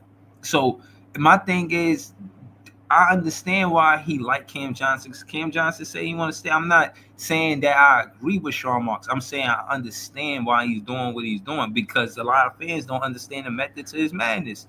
And again, a lot of the stuff I disagree with too. So it's not like I'm just in agreement with him because I understand him. Nah, I understand. Right. I still disagree. You feel what I'm saying? But at the end of the day, I mean, I do think he cleaned up his mess. We getting these picks. Now, us winning, bro, like I said, like Leaf said, the 76ers ain't got no business tanking. The Washington Wizards ain't got no business taking. And the New Orleans Pelicans don't have no business taking, because all three of those teams, the draft capital that they've obtained in the last 10 seasons, They've been eating. 15, 20 seasons, they've been eating good. Give to the needy. Facts. They shouldn't be taking. They shouldn't be the worst teams. If they can have that much draft capital and still not be a good team, come on, man, y'all And wasting the NBA that's a bro. problem. Yeah, Y'all wasting exactly. Listen, I'm watching Cleveland Kyrie Irving right now. His highlights, man. We didn't get this Kyrie. I'm Yes, sorry. we did, bro. We got did a not. yes, we We got did. a better.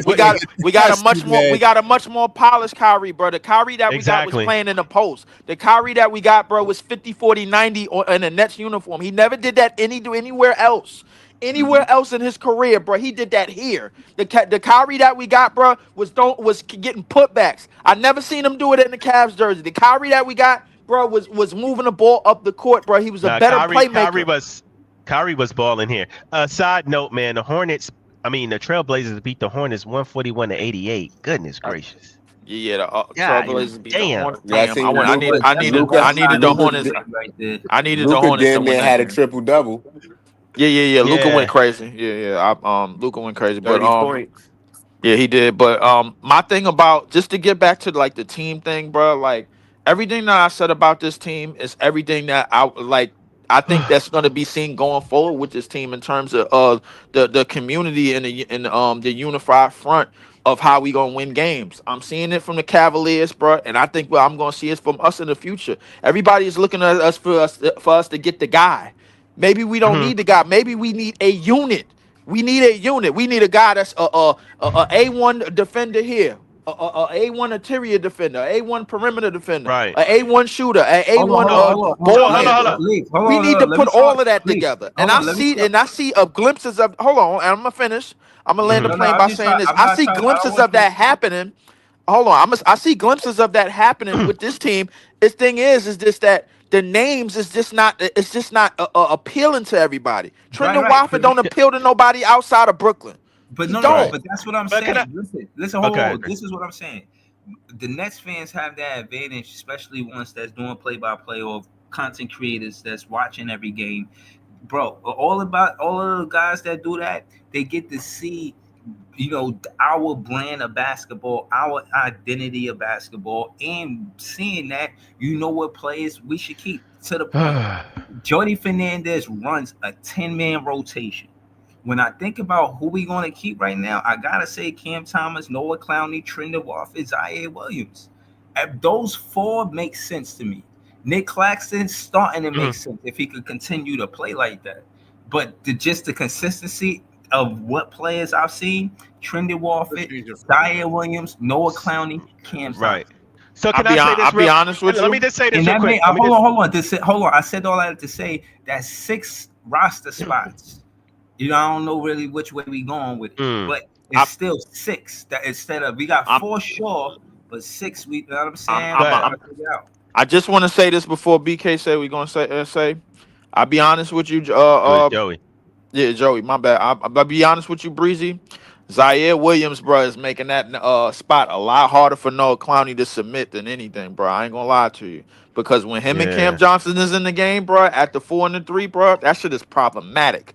They move, they cut, they always on alert, bro. Defensively, bro, you could get like Zaire is already a light years a better defender than Noah Clowney is.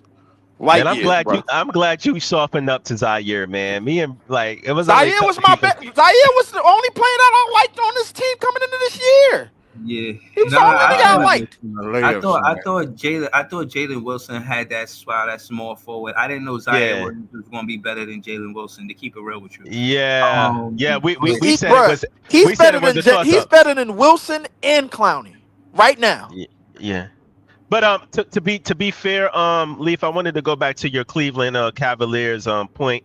I think the Cleveland Cavaliers did it a mixture of ways, putting that team together. They did it through the draft. They got Mobley, they got Garland, they got the other kid. I forgot he's a wing with the draft. But what I'm saying is they got a bunch of young players they got a bunch of young players in the draft. But they didn't get their guy in the draft. They got their guy on a trade with Utah. They went and got Spider. You feel what I'm saying? So they was already building that foundation through the draft, and they went and they traded for Spider to be that guy. So with that being said, that's what I see us doing. I want to say to all the Brooklyn Nets fans, it's multiple ways to do this thing, man. You can do it you can do it a mixture of ways. You could do a little bit through the draft, you could do a little bit through trades, and you could do a little bit through free agency. It's not just one way to build a team and put a team together. You feel what I'm saying? But see, that's why we all here, because we ain't gonna agree all the time. But my thing is, I do want us to agree on those 4 players. I do want us to agree on Cam Thomas, Noah Clowney, Zaire Williams, and Trenton Warford. Trenton Warford because he played with his back to the basket, and we don't got a lot of players that do that. And he plays solid D, and he just like he's like a Bruce Brown, but with a post game. You know what I'm saying? Like Warford? Yeah. I wouldn't say Bruce Brown. I would say for me, I see I see, bro, like I see Ben Simmons, bro, with just less athleticism, but more to the floor, and everything is basically 15 feet in, because he'll take the shot, but he don't trust the shot, but he'll get to. But the thing is, he could take guys his size off the dribble and post little dudes up at the same time. But the thing is, I feel like it's still levels to it. First off, that spin move is questionable, bro. Like if you read that shit the right way, bro, you can steal it every single time. And I've seen it in the fourth quarter. Well, the thing is, yes, it is. Yes, it is. I've seen it in the fourth quarter, bro. That spin move is sus. The thing is with Trenton don't really got a bag.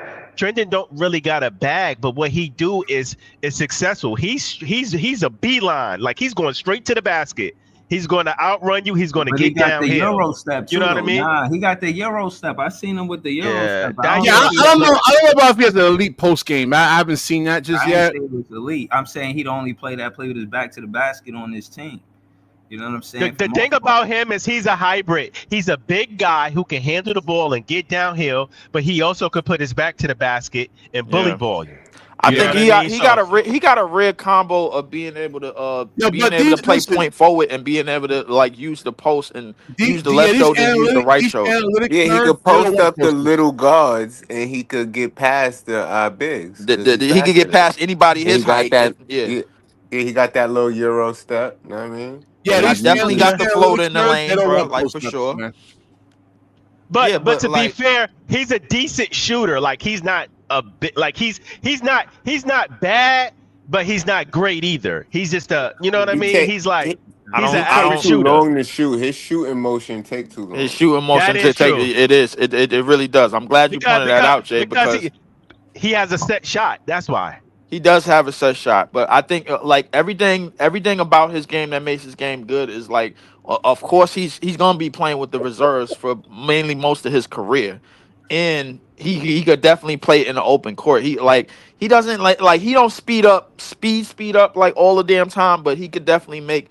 He got a little bit of everything, bro. Yeah. I give him. He ain't elite at one thing, bro, but he got a little Yo, bit of everything. He like but he yo, like a Lee, Swiss but Army knife. yeah, The but announcers was calling him Watford the Wizard tonight, man. with Yeah, they Wofford was. Street, I heard that. He like Watford is like a Swiss Army knife, man. He's like Yeah. a jack of all trades, master at none, Yeah. but jack of Hey, all hold trades on, type hold on. shit. Listen, You know what I listen. mean? Before we go to the different players, because it seemed like we all agree with that. I just want to show y'all this graphics real quick with a Cam Johnson answering about Trendon Watford growing skills as a lead ball handler.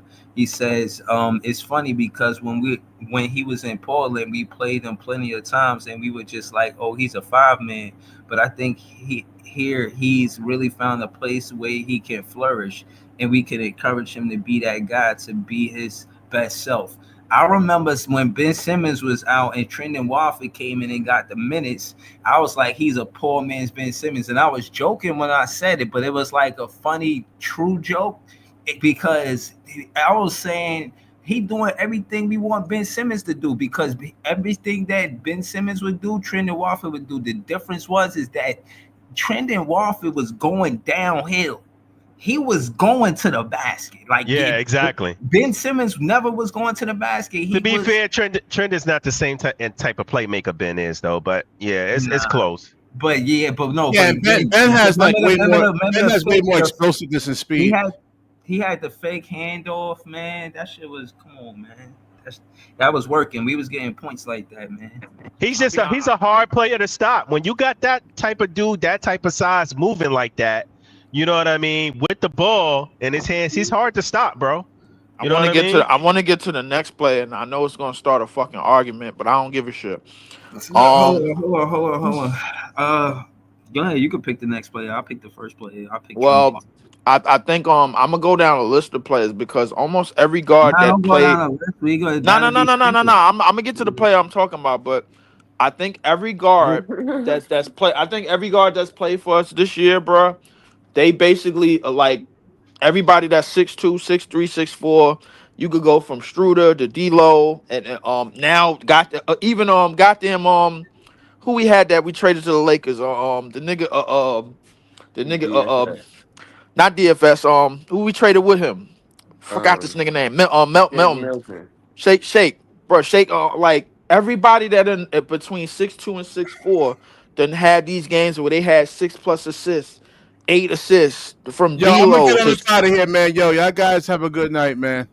Like, I BK. So All right, Jay, I know you noticing this shit, bro. Like everybody that we done put at the one, then had 6+ assists, 7. I seen Shake Milton have a 12-assist game before he got up out of here. D'Lo had 10 assists when he first played. Struder was having 20 and 10 games. I'm like, yo, the formula for this team and the formula going forward with a lot of the 6'2" to 6'5" guys is gonna be distributing, bro. And I think, bro, like with Cam Thomas watching this, bro, on the sideline, bro, like he gotta know. I think this is how Jordy really want him to play. But no, hold on. Again, this we gotta realize. Cam Thomas was asked this question about making triplet. Y'all seen the interview? Yesterday when what was the other day? I think he just had 5. He just had like he just started playing 5v5s again. Yeah. I seen that. Right. So basically, to the part of the interview that was interesting is how she was angling him this, asking him what he sees about the Brooklyn Nets, why he's not on the court with them playing basketball. And he said, he liked their defense. The only thing they're missing is somebody like me that could score the ball. Like he see himself with the Brooklyn Nets. He see himself winning here. Us with Cam Thomas on this team, bro, we too tough. We really tough with Cam Thomas on this team, man. I'm telling you, man. Like I say tough, I mean like we a playoff team, bro. We like 6, a strong 6. Right. I So would listen. That's I would. easier said. That's easier said than done. And the reason why I said that is because if you look at the times when Cam Thomas was on the court, Mm, and you look at the times, bro, like where everything was all set in motion, bro. Like if you look at the times when Cam Thomas is in the court, when Cam Thomas is not on the court, bro, look at how the ball movement is, bro. No disrespect to him, but like like when he's off the court, I'm noticing plenty of flow. Obviously, because we ain't got no one creator. But when you got one creator, bro, like now you make the defense so the defense job so easy. so Now Leaf. they I'm know gonna who to say lock into. I see what you're saying, but I mean I've been hearing Nets fans complaining still about certain players, even with CT out. I've seen people in the comments complaining about Keon not passing the ball. I've even seen people complaining about Wofford, saying Wofford's not passing the ball. He's a ball hog. He's a chucker. He should be passing more.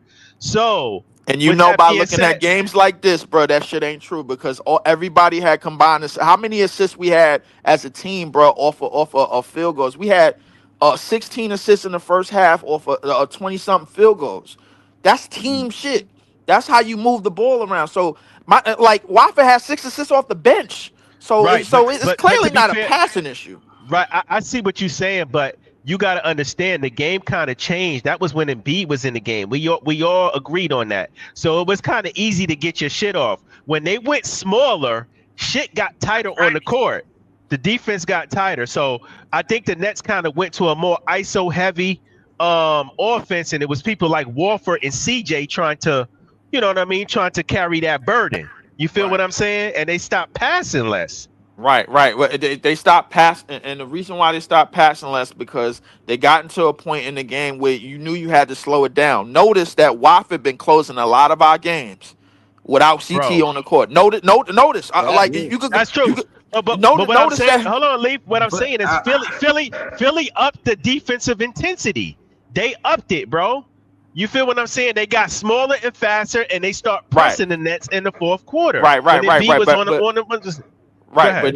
but hold Joey, on, hold the on, hit, hold but on, hold on. Hold on. Let me just add to that because I heard what you said. I was just letting y'all go off, but I just wanted to add.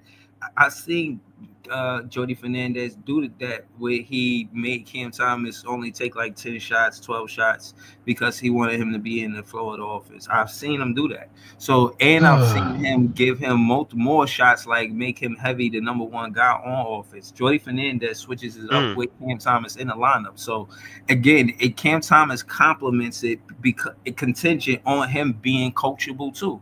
Now, I'm a fan of players being coachable, and I see that in Cam Thomas. So again, Cam Thomas, it worked out well for him then. He had like 17 points. He ain't dropped 30, he ain't dropped 40 or nothing, but he had like a nice 17, but it was right, spread out like I, more than I, 4 players right, with right, different right. positions. my You thing feel is, what I I'm get, saying? I I'm get, I with. get what y'all saying, but I like don't think. Go ahead. Go ahead, Leaf. I get what y'all saying, but the thing is, when you have a lead in the fourth quarter and it's winding down, bro, your main important thing when you don't have that elite of an offensive team, bro, is clock management, bro. Like True. when you have somebody that could create passes for other players out of the post and create passes for other players out of the dribble, like Trendon Watford on the court.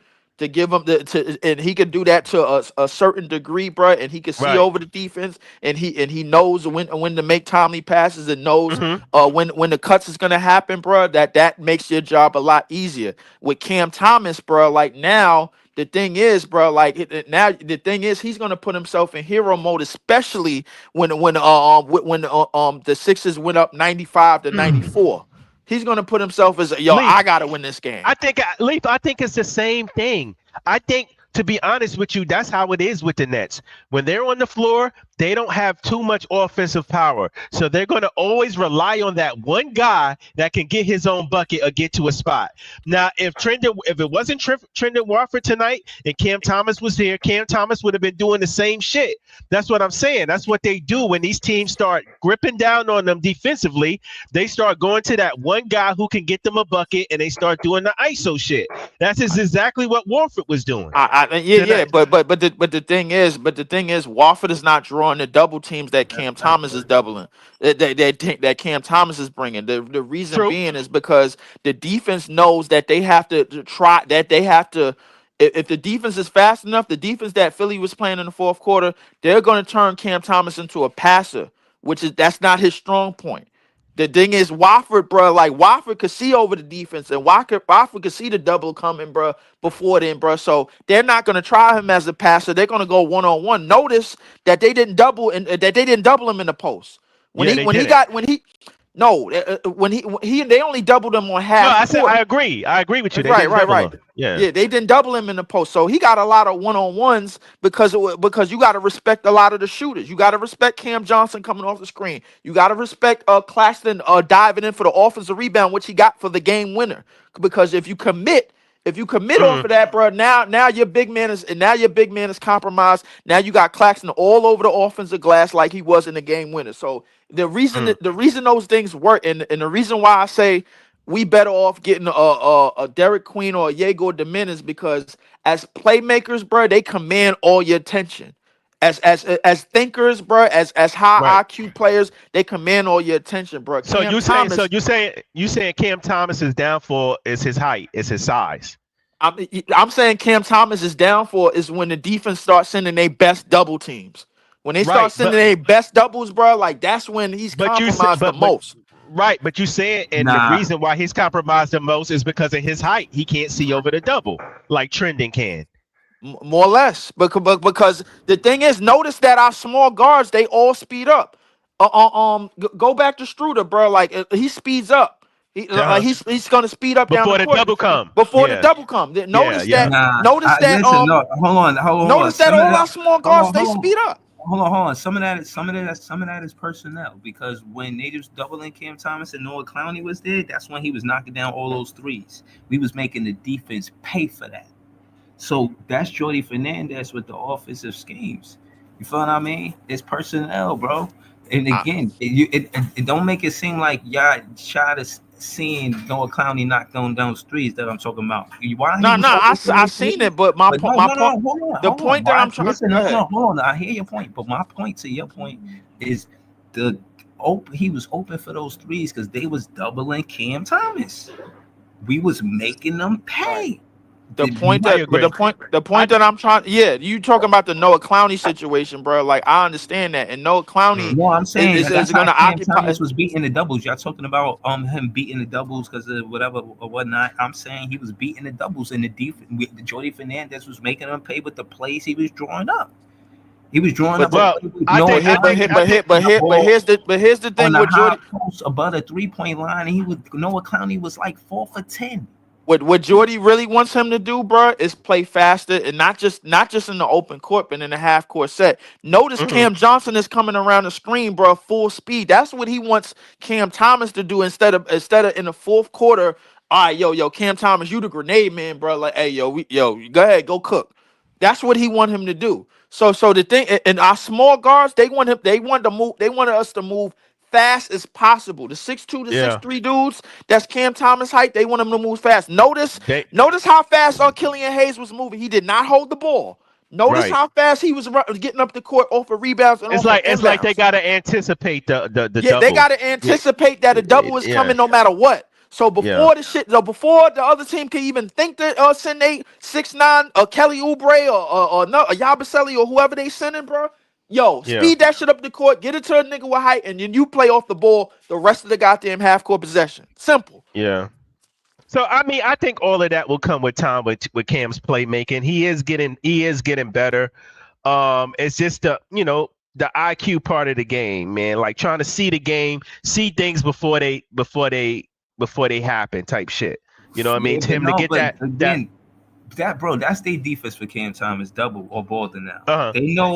But to be fair, Breezy, though, he does have a point though, and I'm not knocking Cam because I like the kid, but you got to understand it's harder for smaller players to get out of a double than it is a player with size, because they can't really pass out over the top like somebody who's taller. Right. You feel what I'm saying? And you got to add this, bro. Like you with somebody like Trendon Watford, somebody like Cam Johnson, them dudes is like they more physically imposing. They not the ball denial that works that would work time for time for like say it's like a 6'6" or a 6'7" nigga that they'll throw on Cam Thomas, it wouldn't work against Cam Exactly. Johnson, and it would because these dudes is playing at that third level where they in the post and they can move Uh, you. That's what it is, Exactly, bro. exactly. Trenton gonna move you with that off arm, like he gonna Yeah, hit you. We know he play bully ball, like he's gonna right. knock you around a little bit. So he's not gonna sit there and take you nicking and knacking at him. You feel what I'm saying? Or Exactly. grabbing for the ball. Yeah. So So the way they want Cam Thomas to play, bro. If you look at all of the guards that play for us, all of the small guards that play for us, from beginning to from Struder all the way to Killian Hayes tonight, they want him to play fast. They want him to play fast. Listen, fast. Get that ball up, bro, and try to move off the ball as much as to possible, be bro. Like fair, because though, go ahead. I'm sorry, Lee. Go ahead. and try to move off the ball as much as possible because once Cam Thomas get to that 15 points in a quarter, 20 something points, 21 and a half, bro. Mhm. Now here come these 6'6" niggas. Here come these Exactly. 6'6" lanky niggas. Here come the 6'7" dudes that they gonna throw Exactly. on them. Exactly. And to be fair, I think Cam is extremely physical for his size. Cam Thomas, like he can play through Yeah, contact. Yes, he He can. embraces yeah, contact. But the thing is, bro, if There's you a got different level if of you got physicality from no 6'9" Trendon Watford than it yeah, is from a exactly. 6'3". Exactly. But not only that, you still got a dude that got like 3-4 inches on you. You gotta go over the top. Like you Hey, can't, yo. you know what I mean? So I mean, it's harder for him to go get his shot off or get that separation because of his Yo, size. but again, when I think about Cam Thomas and his height and all of that, it don't ever bother me because I never really seen him stopped by a taller player. Like there's no taller player on a one-on-one he didn't cook. Like I seen him cook No, taller I players agree with you, all but when it's like two taller players, I've seen them stop. With Right? you know See what I him mean? stop. Like Yeah, Yeah. no. But Because what I'm because they saying, could because they could run the trap easier, bro. Like once you got but a that's six what I'm seven nigga on saying. them, and then you got somebody that could play the passing lanes like a Maxi and just pause. zoom and play the passing lanes, bro, and then Nah, zoom in the passing lanes. He leads the league in still in points off for turnovers. This is bro, Maxi, bro. I'm talking about. I still don't think it's going to stifle him. I still don't think that it will because of what I see with him and Noah Clowney. You know, To that's be what I fair, got to go off of. If you put mm, Clowney in a situation or stretch big, because that's basically what happened. They ran a play where they knew that the double team was coming. I get this from the post game interviews. Like mhm, Cam Thomas know that double teams is coming. And he like, oh, all right, this and that. They don't get into all of him. And he gonna throw a pass to Noah Clowney on all that. I just watch that and see that. right. But I'm saying that to say that, yeah, that's how they gonna make the defense pay, and that's how it's gonna be dangerous to double Cam So Thomas. so Jordy so this is what Fernandez already got the recipe for it already, bro. right. So this is how I want Cam, and this is not me saying that these guys are better than Cam, but you notice how Garland and Maxi are kind of like the same size, right? But they're a little bit more polished as far as playmaking and getting out of the doubles and knowing when the double gonna come. You feel what I'm saying? Um, I feel like we gonna know Cam is there once we start seeing that type of shit, like All The right. way Garland and Maxi be doing they shit. You feel me? At they size. I mean, not even that. Listen, I'll give you somebody like a little bit less. I give you D'Lo.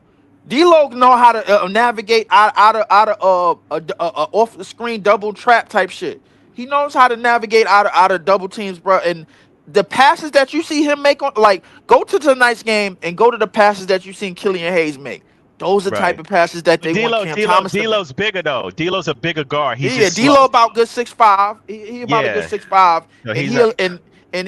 he a little bit on the slim side, but he not the type of build that Cam Thomas is, obviously. But Right. and Killian Hayes is about a good 6'5". He about a good 6. So the Mm-hmm. thing that but still they still know that their best bet to getting the offense going is to move up quick. I did not know Killian Hayes was that type of passer. I ain't gonna lie to Yeah. you. He threaded the needle, bro, to Claxton, bro, on the break with the no look left hand pass. Got to the Claxton in one foul, bro. I ain't gonna lie, bro. I like Like that outlet pass. our bigs ate tonight, bro. Like, yo, the Mm-hmm. passes that was given to Dayron on the slip and dive, slip and cuts dives to the paint, and Claxton diving to the paint, bro, was on the money. That's how they want Cam Thomas to play. I feel like I feel like I mean I like the things Can't I take saw that from to a Kelly, and I just championship need him to game. be. I need him to be a little bit more aggressive, offensively. You know what I mean? I like my point guards aggressive, man. I like either you getting downhill, you getting people involved, you trying to create something for yourself or others. That's how I like my point guards, man. I think Killian Yeah, Hayes was I think Killian Hayes at the I'm most mad for was that. trying to do that, but he on a 10-day contract, so Yeah, the most of the things that I he was think trying to do was just play no defense and to turnovers, get the man. ball up Just the don't court and no turn the ball turnovers. over. Yes. Yeah, Yeah, don't that's turn the what he was ball trying over. to do. That's what his It's main thing. And realistically, yeah, that's how they want Cam Thomas to play going forward. That's how Yeah. I strongly believe that's how Jordy wants him to play. yeah. Because But again, you gotta realize he's still there. You know, if he didn't want to be there, he wouldn't be there. And I think Sean Mark shows you that if a player went out, he just let him have out.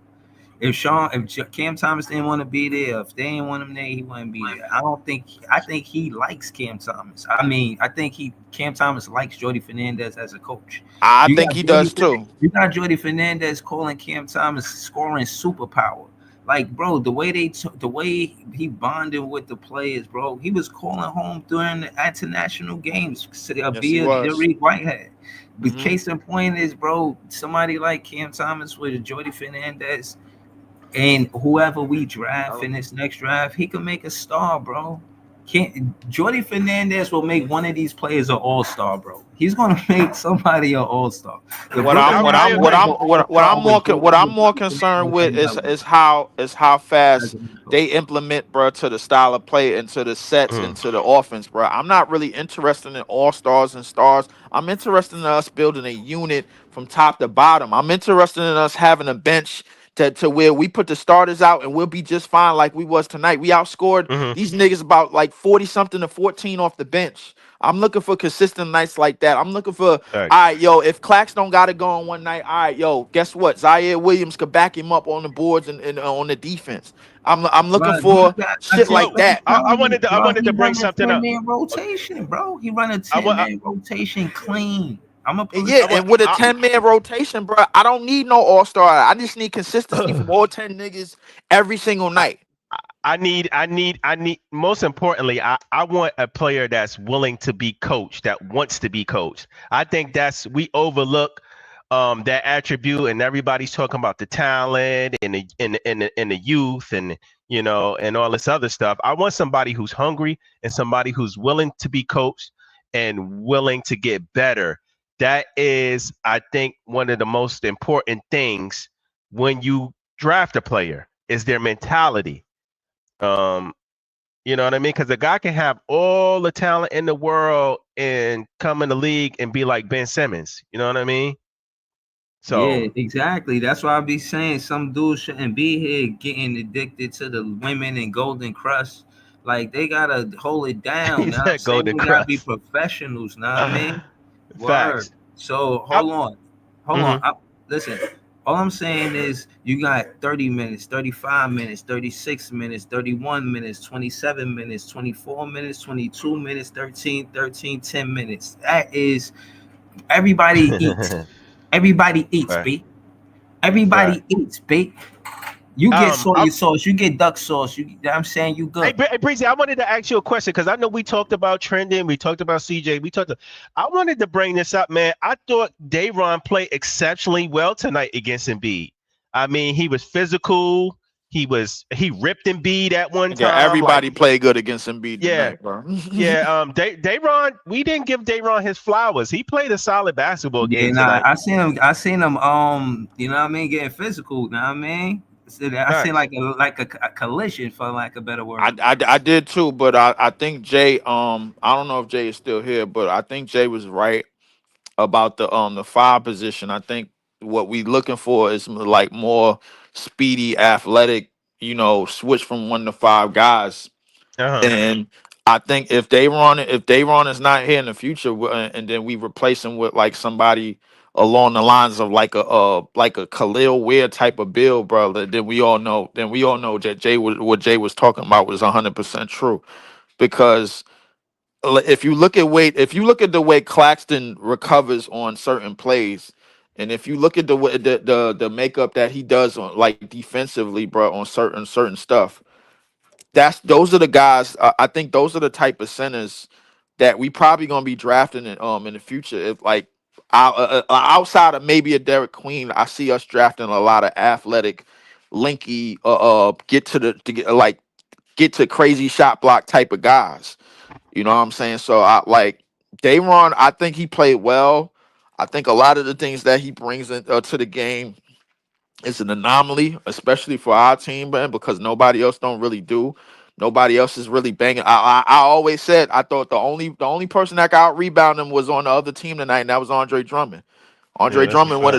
one of the best offensive rebounders we ever seen. You know what I'm saying? So like that was the only person that could really, move with him and go muscle for muscle with him. You know what I'm saying? So if he didn't get a rebound over Andre Drummond, I really wasn't mad because Andre Drummond one of the best rebounders we ever seen. So I mean, but Nah, but he put in work though.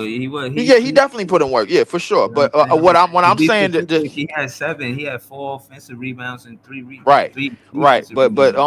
just going forward with the team, if Dayron is not here in the next year or two, bro, I understand why. That's all I'm gonna say, bro. Like I mean, and I know Jay, and I know how Jay feel about Dayron, man. But and just to go back to what he was saying, man, we probably gonna go for the athletic big if we don't. If the next Broly looking big we go for, bro, he gonna have to be along the lines of like a scorer, facilitator, rebound, but not. They ain't gonna really play too much defense. I mean, But I but think hold on. Dayron block shots, but I mean, But hold on. Listen, at the end of the day, I was being strict. But I want to be on this side, I want to be a little generous because I picked 4 out of 10. And again, I think it's going to be consistent that Jordy Fernandez, aka the challenger, he gonna run a 10-man rotation. I picked 4 players, but I'm gonna put Davon Sharp in there. So that's 5, right? Then I'll I mean, put I want to put Dayron in there, but I feel like I don't know. I feel like this draft and might. Clax 6. I if we get Derek Queen, bro, I feel like that spot is occupied. I feel like that spot is up in the air. But what about those 6 players? What about those 6 players, and then adding 4 players in the draft? That's like really gonna get rotation minutes. I would say add 2 in the draft, and then add two vet players just to make like with Cam Johnson, just That's to make one. it. Yes, you know what I'm saying. So I mean. Because D'Lo. Cam Johnson and Clax is definitely going to be here out of via trade, maybe. D'Lo, I'm not sure about because I think D'Lo probably going to want a little chunk of change, man. I don't know. Um, Zaire is it's gonna be interesting to see bro, if we really value Zaire to give him a new contract. If we really value Cam Thomas to give him a new contract, if we I'm cool with. I already know what Jordy feel about about these players. The elephant in the room is how the front office feel. That's the big question mark, and we ain't gonna know until the summertime until they sign them and ink them new papers and ink them new contracts. So, But I but mean. again, I think the front office, a lot of stress is off of them because opposed to going to a star or a player for advice about who should be on the roster, now they going to the head coach. You know what's going I to be mean, a we we thing? we ain't we Hold ain't on, gonna hold on, know hold that. on, We're not hold gonna know on, that until the end of the hold season, on. bro. I know. I ain't saying it like it's true. I'm just saying this what I think. You know what I'm saying? I'm just big fan Breezy. But I'm saying that to say there's going to be a Jordy Fernandez type of player. Jordy Fernandez type of player is a gritty player, somebody that's out there to win, somebody that wants to compete. Again, that wants to compete, not just want to play. No, they want to compete. They want to compete at the highest level, and they're gonna, you know what I mean, represent. And again, like I said, I seen Tyrese Maxey had a little clamp on him. I said, look at that clamp Zaire Williams put on him. It's a nice little clamp on him. Know what I'm saying? He just hold it for the game. He was slowing him down. He was Yeah, slowing him down. a lot of our team played great tonight, man. I mean, I Now still he think had the Philly. 31. No, I he ain't going. he I put still one of them think he put one of them probation bracelets on his ankle, man. I still yeah he did, bro. Like I He still I slowed him live. down a little bit. A lot of our players played tonight. Played great tonight. I still think the Philadelphia 76ers, bro, should be investigated. Uh, Be honest with you, but mm, the real kicker for me is seeing mm. these games, bro, like the way that we had it when Struder was here. Because when Struder was here, bro, like I like we was in nail biters with the Celtics. We was in nail biters with the Nuggets when Struder was here. So like if we can get to that this time next season and be okay with the draft picks that we got out of this upcoming draft, I'm okay because I already know we light years away from them teams. I know we light years away from the Cavs and the Celtics, the OKCs and the Nuggets and all of them. I know we light years away, but if we can contend with them teams and make it single digit games, bro, and make them games look important, bro, I'm cool with that.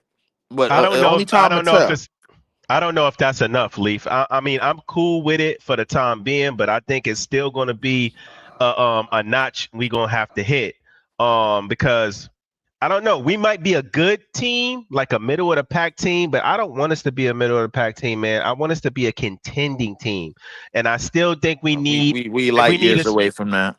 yeah, but we need a star, bro. We either need to draft No, one or no, we need I to don't get think one. we like No, years I know. away. I I like think we can we need compete a next year. unit. We need a I unit, think bro. we Like can I mean, compete this next the year. star thing is Hold on, I hold on, feel hold like the on, star hold on. thing is a little. Hold on. Let me say why. Let me say why. I Because think y'all we gonna need have y'all both. rebuttal. Y'all gonna have y'all rebuttals. I think we could compete next year. If it's a consistent thing, we could keep up again. All contending teams or all competitive teams good on defense. Yeah, when it come down to Mm, offense, we get a shot creator in Cam Thomas. You go in this draft and you get a shot creator. I don't know the draft like that to say it player for player, but get a shot mhm. creator. You put that shot creator next to Cam Thomas, bro. Yeah, we're gonna compete, bro. We're gonna compete and get Derek Queen, get Mm, Derek Queen and Trey Johnson. You can't get, you know what I'm saying?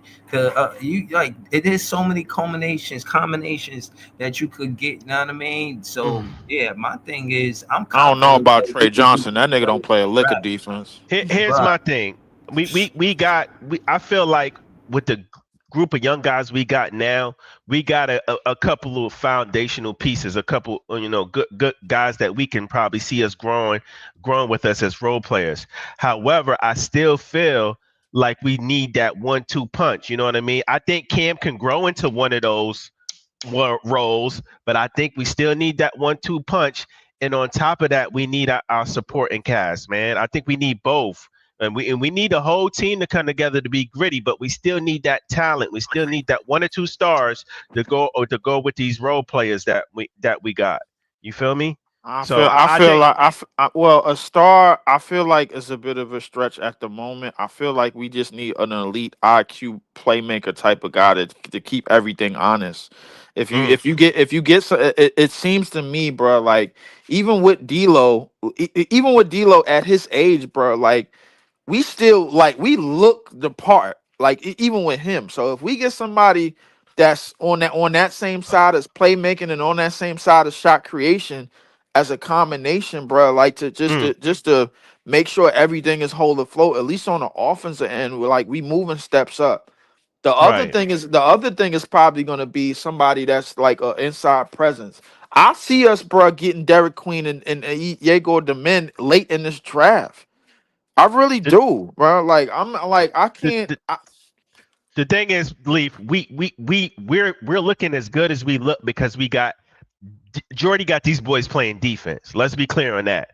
They're holding teams to under 100 points. They're playing defense. They're playing gritty. They're playing rough and tough. My thing is that going to be enough to win basketball games to compete? You still need that scoring punch. And in these games, we have seen us go on scoring droughts.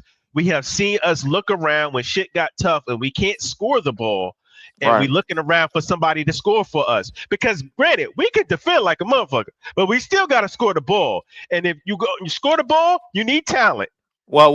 You know what I'm saying? Like, I'll say this. Just go to this game tonight, bro. When you have somebody that like a Trendon Watford who can operate off the dribble against mm, guys his height and operate in the post against guys smaller than them, then you making a start. That's a good start because now mm, you already know what you got, bro. You got a good level of combined scoring. You got your shooter in Cam Johnson. You got your offensive your rim diver and your lob threat with Claxton. You got a couple of athletes, couple of spot up guys in Zaire.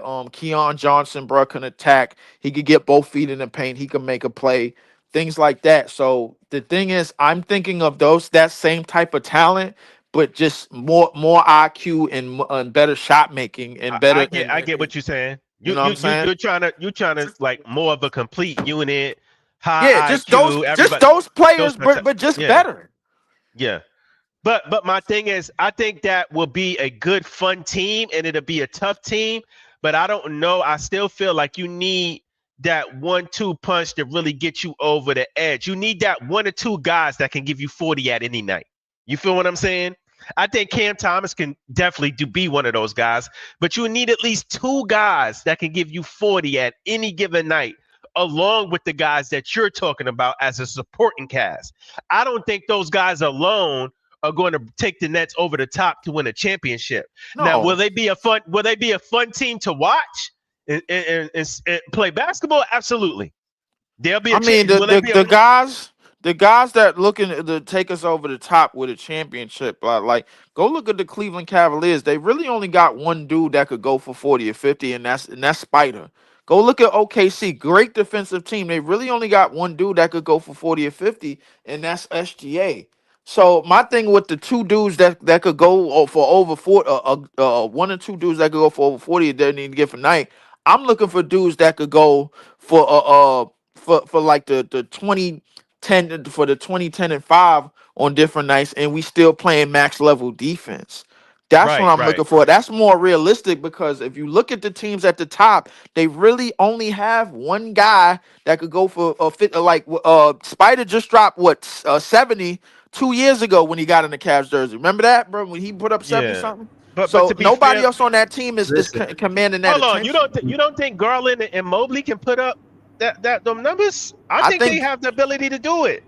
I think Garland could get close to that, but Garland is going to have to do different things on the court at the guard position because remember most of the opposition, bro, at the point guard position is going to challenge him too. If he run into Cade, he got a problem. If he run into Bumpson with the Tangerines, he got a problem. If he run into Dame, he got a problem. He ain't really that good of a defensive guy. He known to get shredded at a lot of times. So in the backcourt, bro, like they're gonna have to make their name make their money a lot on stops in the defensive end as well. Drew Holiday, I think, has proven that, bro. This is the dude with 2 championships in the last 3 years, and I think when you have somebody like him, that's a Swiss Army knife that could go for good enough numbers and give you a plus defense at the same time. I think you shine a light a lot better on a championship team than a dude that could just go for 40 and then he Right. giving up 30. You know what I'm saying? So To be fair, I think Cleveland's defensive strong points is in their front court. Like, yeah, they don't have the biggest backcourt. They have a small backcourt. Yeah, their backcourt are not locked down defenders. But man, you got to deal with those 2 7-footers in the front court that can fucking move their feet, man. yes, they can. Yes, they can. You got Mobley and Jared Allen. So with that being said, it's not going to make it easy for you. It's not that much room Right. out there to operate. Feel me? So Right. But you got to remember when you go for 40, 9 times out of 10, bro, the things you got to notice is that one, your team is in desperate need of it because 9 times out of 10 you're going back and forth, and two, you taking shots out of a lot of other people's hands as well because maybe you don't trust them tonight. Maybe they ain't been looking good the last couple of games. So I gotta put on the cape and I gotta go for 40. I gotta go for 50. You know what I'm saying? right. I feel like the only person that's required to do that and the rest of the team doesn't struggle to me is Steph. That's the only Right. person that I've seen do that Well, consistently, like on any given night, bro. And the rest of the team is like, all right, man, he's doing his I thing. want to change my verbiage. I don't want to necessarily say a guy who could give us 40, but I want us to at least have 2 closers, guys who can close basketball games. Yo, listen, hold on. This is my logic. Is that they do double Cam Thomas. But what if we got another guy, you gotta double him too? Exactly. Then what Facts. you gonna do? Like, and to the point, somebody like Derek Queen do fit in the office. Derek Queen can play right over there by the dotted line, by the foul line. If He can play from the elbow in, yeah. He played from that space, bro. Like, I mean, just all of the options of being able to play inside out. The success we had with Schroeder and Cam Thomas and company, for the most part, that was outside. Right. For the most part, us then getting down here, penetrate dish, but it was never inside out. We was always outside first. So Right. it'd be nice for Jordy Fernandez to have that option. Seeing the trend in Wofford throw Maxi on the post quick too. Soon as he Exactly. Right. the Very mismatch, quick. give me that. I'm like, oh yeah, that's what I'm Yeah, talking about. and I like and I like everything that y'all thinking, but what I'm thinking is basically a better version of Trendon Wofford. You know, somebody with Mhm. that same skill set, but a lot more elite to the point where you can't double because you already know he gonna dot up your defense with his passing, or you Exactly. just gonna have to give up the layup, give up the floater or whatever, bro, and figure out what you're gonna do on offense or how you gonna counter react it. That So that's so I'm I'm glad. thinking. Yeah. No, So I I'm was gonna thinking say I'm glad you. more of that type of scheme. So I'm glad you said that. That is a. I think it's a is very underrated, man. For you to have a interior presence, a guy in the interior that can cause fits and demand a double team, but also a guy who can get to his spots and handle the ball and cause double teams. I think another underrated thing is having a big who can do that, but also be able to pass outside outside of a double team. You feel me? If it's coming, you know. Yeah, I like know those are Derek Queen, man. yeah. So And you listen, got a hey, guy that's not only an interior presence, right? He's demanding that gravity inside. So teams gotta respect it. But at the right, same time, if you try to get too frisky or you try to get too frisky with the double, he has the IQ to make the right pass. right. Yeah, And I think that's what the defense was worried about tonight with Trendon Watford. That's why he didn't command the double teams that Cam Thomas would command, because Cam Thomas 9 times out of 10 he trying to break you down and get to his scoring motion usually in the mid range or get that space. Because right. obviously, bro, he's 6'2", he's 6'3", he could get that off. His step back, bro, the space that he create off of it, bro, if you play him 1-on-1, it could murder you. But at the same, but the thing is, what teams start to pick up on is like, yo, we throwing our best 6'7", our best 6'8", wing defender on them, bro. I literally like, bro. I seen the game last year. We played Minnesota. They threw J Mac on them for the whole fourth quarter. This nigga is 6'10", bro. Wingspan about 7'4". Come on, bro. Like bro. If you tell me. And if you go down and look at how Luca played against him, Luca was backing him down, bro, like just shoulder to the chest. Yo, I can move you. That's what I seen from Trendon Watford. The players that we need is the better versions of players that we already have. It's just simple to me. We just gotta find better versions of the players that we already have. That's all. I don't know, man. We're gonna continue this, man. On another note, man. We 3 hours in. I hope everybody hit the like button and subscribe to the page. Trying to get to 1,000 subscribers. Subscribe to my page, Leaf page. Shout out to Joey BK for pulling up, Leaf pulling up, Jay pulling up, 8RSL. You know what I'm saying? All you guys, man. LM. I'm forgetting, man. I'm tired, man. Word. But yeah, man. Nah, I appreciate y'all, man. Nets fans is the best fans. Nah, don't do us like that, easy. Come on, man. Hit that like button, man. Don't do us like that, brother. Word. But yeah, man. You know what I mean? Listen, man. I feel like y'all should watch this on the replay. Watch this on the playback. There was a lot said, and who knows what happens next game, you know? But I'm gonna be there for it. Who And do that's hey who do we play next, Breezy? Who do we play next? hold on, let me check real quick. Play. Let me check. I know it's not tomorrow. We don't got no back to back. Damn, I can't believe we like about to be in a play-in. This shit crazy. Nah. This can't be Nets fan life. This Nets fan life. Alright, the next time we play is. Oh, it's not Sunday. We don't play Sunday. Yeah, it's probably Monday. Monday Pretty we sure. play Washington. It's a road game too. Oh, word. Okay, Yeah. bet. Hey, I'm going to see them play Washington on March 29th, man. I'm gonna roll up to DC to watch the Nets play that game. Shit, man. That's what's up. That's what's up. All right, brother, man. We'll catch you on the next one, man. Good show tonight, bro. Yeah, nah, Easy. absolutely, man. You see what's scrolling across. Win, lose, or draw, we here. You know what I'm saying? But we won tonight, so that's what's Yeah, up. facts. But thank y'all for tuning in, man. We see y'all soon with more content. Appreciate y'all. Peace.